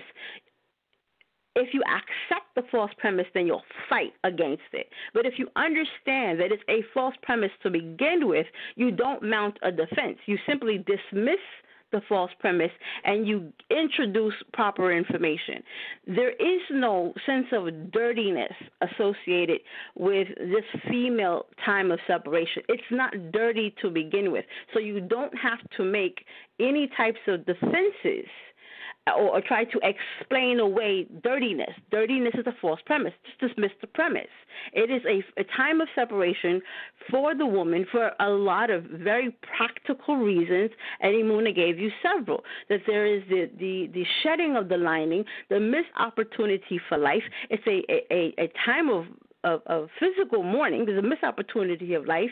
The body is changing. A woman is normally very uncomfortable, very lethargic. She's physically drained in a lot of ways. So the things that she would normally participate in, the Most High says, I am sensitive to my daughters. It's because this keeps being discussed from an androcentric lens that it's so dispassionate. And so the women are just like, I don't want to be this horrible second-class, citizen in my own culture. The men are creating these fictions. Dismiss the fiction. Like Emunah said, cross-culturally, because men don't understand this very uniquely feminine process, it gets mystified in all of these different ways. You can't touch the cow. You can't be around the moon. You can't touch milk. All these things get poisoned and die around the menstruous woman. And these things happen because the man doesn't understand. The woman does not have to absorb the lack of information that the man is coming with. What happens when someone has bad information is you give them good information. So rather than, I say all that to say this, being separate during our time, if you listen to separation the same way we think about we're separate from other nations for all these other reasons, for all of these, for being set apart for another reason, women are bringing are venues for bringing life into the world, giving you 7 days off from the rigors of everyday life to mourn that process, to get your hormones aligned again so that you could become a functioning Isa Kanezo, then be okay with that. This is a wonderful time for you. It's your time off. The first time we see Rebecca's sons, they can cook. Why do you think Jacob and Esau can cook? She doesn't have 3 and 4 co-wives. These men knew how to cook for a reason. Their mothers had that day off, those 7 days off. It's okay to not be participating in everything all day, every day. We have this idea of the superwoman. You take a day off. It's okay. Stop accepting the idea that you are dirty or less than because you have a function that is uniquely feminine. We need to learn how to embrace our biblical femininity and not find it as, and these separations don't mean we're less than. Our differences are okay. We live in a society that tells us we should be equal or the same as the men. It's okay to celebrate our uniqueness. Our femininity is fine. It's fine. It's holy. It's set apart for a reason. You were designed in a very particular way. Hallelujah. And before I get too preachy, I'll yield the floor. Thank you for that. That was the voice of Sister Mayanah. I believe we have a caller, but for those who might be out there, be like, yo, sis, I don't know what you're talking about. It says filthy rags, okay?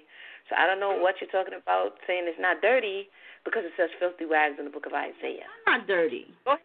Think about that, sister. We're going to go to the phone line. I just have to throw that in there because you have somebody over there, tapping their fingers like, what are you saying? I let the kids. You know what it is. And some translations it translates it filthy rags, and others it says menstruous cloth. So the rag that has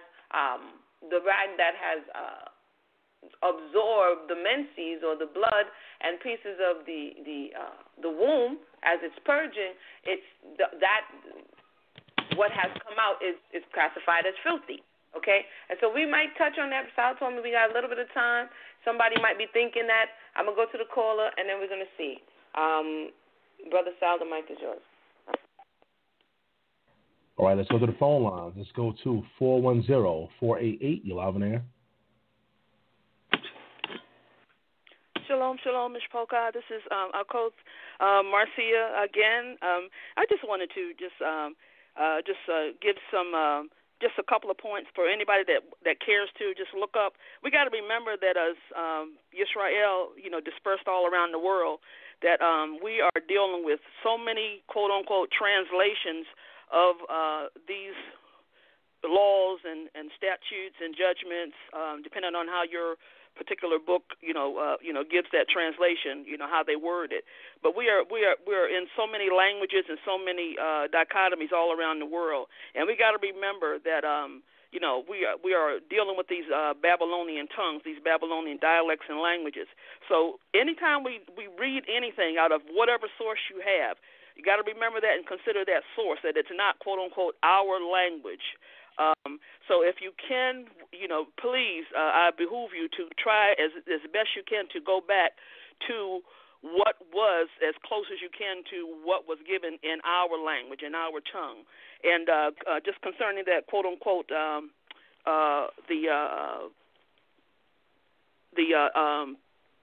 what the Coach had brought up about Ezekiel 16 and 10, where it's translated in some books it's translated as badger. Some books is translated as dolphin. Some books is translated as whale. Some is sea cow. And some is translated as gazelle. Some is translated as antelope. So that's why I'm saying that you have to really take the time to get to, quote unquote, our source as best you can to see what our language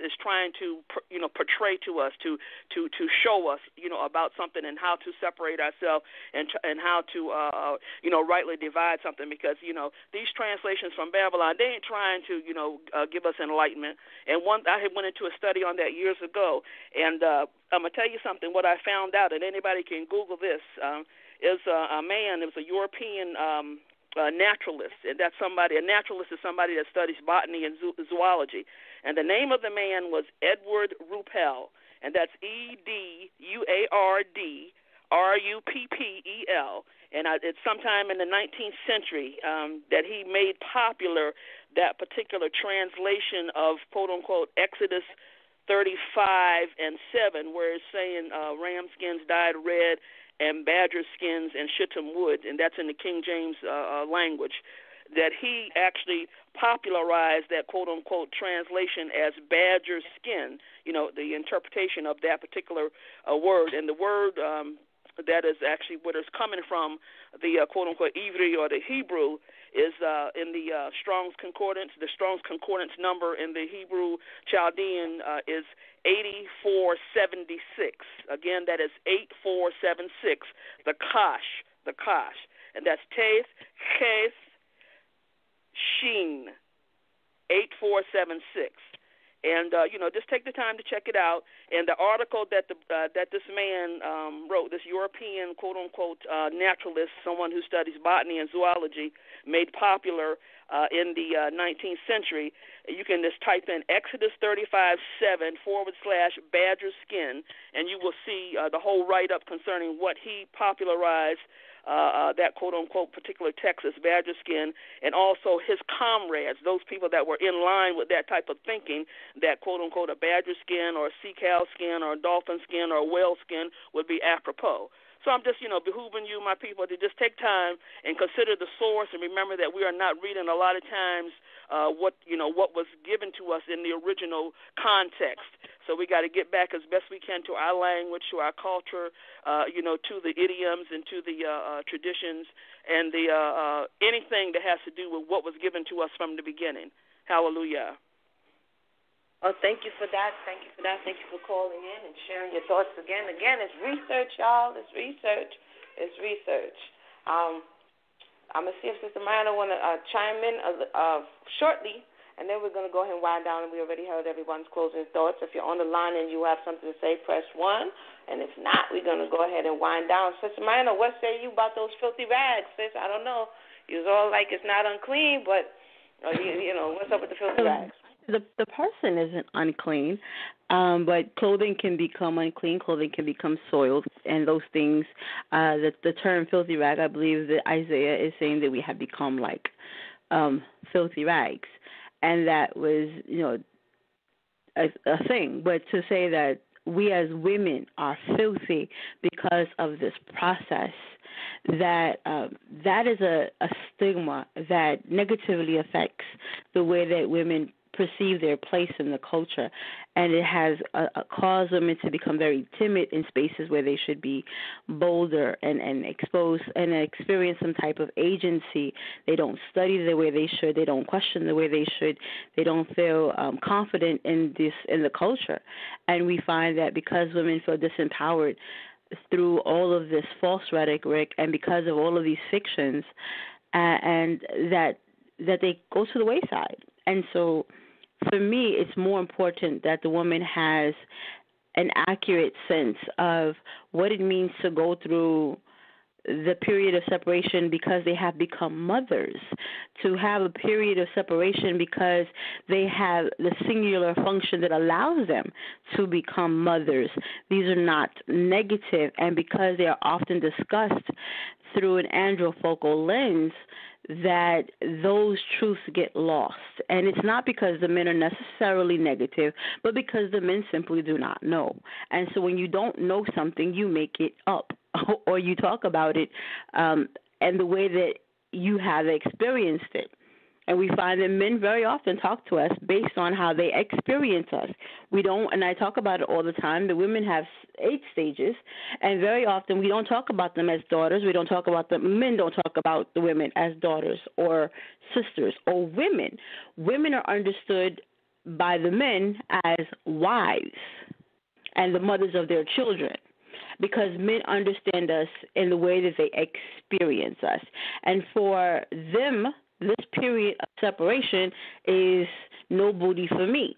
This is a bad thing. I'm going to mope, pout, stomp my feet, and talk very negatively about my no booty days. And that is how we receive it. And so women have to not accept positionality, the positionality of the way the narrative is being retold by the men, but go ahead and see what the text says. And you are not dirty. There's a period of, it talks very often about this, a period of separation.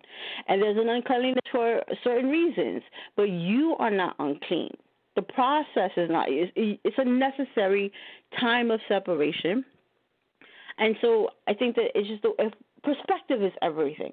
And if women have the correct perspective, they won't feel so excluded and downtrodden. And this idea of being oppressed and suppressed by Torah, this idea of every time we have an instruction, we're being cut down or separated. Even saying that you can't go to the Knesset because, you have a period of separation, it's not a permanent disconnect from the Most High. It's a few days that you don't go. How many of us don't have a Knesset or a camp or congregation anyway? So this big argument about, I can't go to church anymore, half of y'all ain't been to church in umpteen years anyway. So it's not Torah that's cutting you. But now that there's a law, now that there's instruction, now we feel boxed in, restricted, limited, and who's keeping me from the Most High? And then, and then on the other half of that, it's like, but the Most High's not in a temple made by hands anyway. So you really can't have, you don't, again, it's perspective. It's perspective. If you feel oppressed, it's because you've accepted a particular premise. It's important to investigate those premises. It's important to see what you're connecting. Is there correlation? Is there causation? Am I connecting the right dots to the right concepts? All right. Thank you for that. And as promised, I almost forgot, but then here we go. Thank you for that, Sister Mayanah. I'm going to leave you with I know where you're going. I'm waiting. Mayanah's favorite biblical character, King David, Dawid. We're gonna leave you. You gave it away. I let you go play. Who done it? Who is it? Who did it? Don't give it away. All right, we're gonna see. I'm gonna leave you with this, and definitely read it on your own time, and let me know what Dawid's thoughts was about his condition on Psalms 38. I'm gonna leave it at this. Okay, it says, a psalm of Dawid to bring remembrance. O Most High, rebuke me not in thy wrath, neither chasten me thy hot displeasure. For thine arrow stick fast in me, and thy hand press me sore. There is no soundness in my flesh because of thine anger, neither is there any rest in my bones because of my sin. And we know the story of Dawid. For mine iniquities are gone over my head, as heavy as they are too heavy for me. My wounds stink and are corrupt because of my foolishness. I am troubled, I am bowed down greatly, I am mourning all the day long. For my loins okay, this is KJV translation, are filled with a loathsome disease, and disease is italicized, some would argue, but he's saying something's going on in his lower regions. And there is no soundness in my flesh. I'm feeble and sore broken. I have roared by reason of the disquietedness of my heart. Most High, oh, my desire is before thee, and my groaning is not hid from thee. He's in pain, y'all. My heart panteth, my strength fail me. As for the light of mine eyes is also gone from me. Interested in verse 11. My lovers and my friends stand aloof from my sore, and my kinsmen stand afar off. I have questions, but I'm going to keep going. They also that seek after my life lay snares for me, and they that seek my hurt speak mischievous things and imagine deceit all the day long. But I am as a deaf man, heard not, and I was as a dumb man that openeth not his mouth. Thus I was a man that heareth not, and whose mouth are no reproofs. For in thee, O Most High, do I hope that you will hear, O Most High, my power. For I said, hear me, lest otherwise they should rejoice over me when my foot slippeth. They magnify themselves against me. 17. For I am ready to hold, and my sorrow is continual before me. For I will declare mine iniquity. I will be sorry for my sin. But my enemies are lively, and they are strong. And they that hate me wrongfully are multiplied. They also that render evil for good are my adversaries, because I follow the thing that is good. Forsake me not, O Most High, my power. Be not far from me. Lastly, 22, make haste to help me, O Most High, my salvation. Keep in mind, this is Psalms 38. David is bethinking himself, bemoaning, admitting that he's in pain. He has some emissions in his loins, but yet he's praying. He's singing. It's a psalm. He's communicating. But would he have gone in the temple or the tent of meeting, because the temple wasn't built yet, in this state and in this condition? Is he saying this from his space, in his private space, or did he bring this, oozing and everything into the congregation? Something to think about, Psalms 38. With that said, if we don't have any more callers, if we don't, that's a double negative. If there aren't any more callers, then we can go ahead and wrap up for now. Brother Sal? Yeah, there's no more callers standing by. We have listeners, but nobody else is standing by again. And if you have any questions, last questions, you press number one. We're in the overtime part of the show. Press number one, and we'll bring you in. Other than to pretty much wrap it up, we appreciate the family out there that's tuning into the Relationship Challenge. Like I said, I'm going to leave all the information in the description box to everyone that was a part of the show. And again, if you have any questions or comments, you can press number one right now, or you can pretty much, however, hold your peace. All right. Nobody else press number one. All right, then. So we heard from everyone. We heard last thoughts. I just want to end on that. Hopefully that answered some questions. And we'll go ahead and see you again next time. Make sure to tune in to all of the things that Debate Talk is having for you. Wednesday night show. Brother Sal, give them the rundown, and then the mic is yours. All right, make sure you tune in tomorrow. We're going to have the hot seat segment on the Talk. We're going to have special guest Garfield Reed here from the Dagger Squad. The hot seat for the show where for 60 minutes or more, you in the audience call in questions and comments for the special guest being to the hot seat. And again, Garfield Reed from Dagger Squad. You may have seen him in the House of Consciousness, signed at the TV. He's going to be here tomorrow, right here on Debate Talk Radio. Make sure you tune in. On Wednesday, we have the Man Up segment. Special guest Chris Harris. Again, we're gonna have another classic show with the Man Up segment hosted by Brother B.A. Make sure you tune in. We have a huge team debate going on Friday between the Shan-T crew and D. Mays and Chris Harris. So again, make sure you tune in and check out the schedule on debatetalkradio.com. www.blogtalkradio.com/debate talk for you if you want to check out the schedule. All right, family, we appreciate you. See you tomorrow. God bless.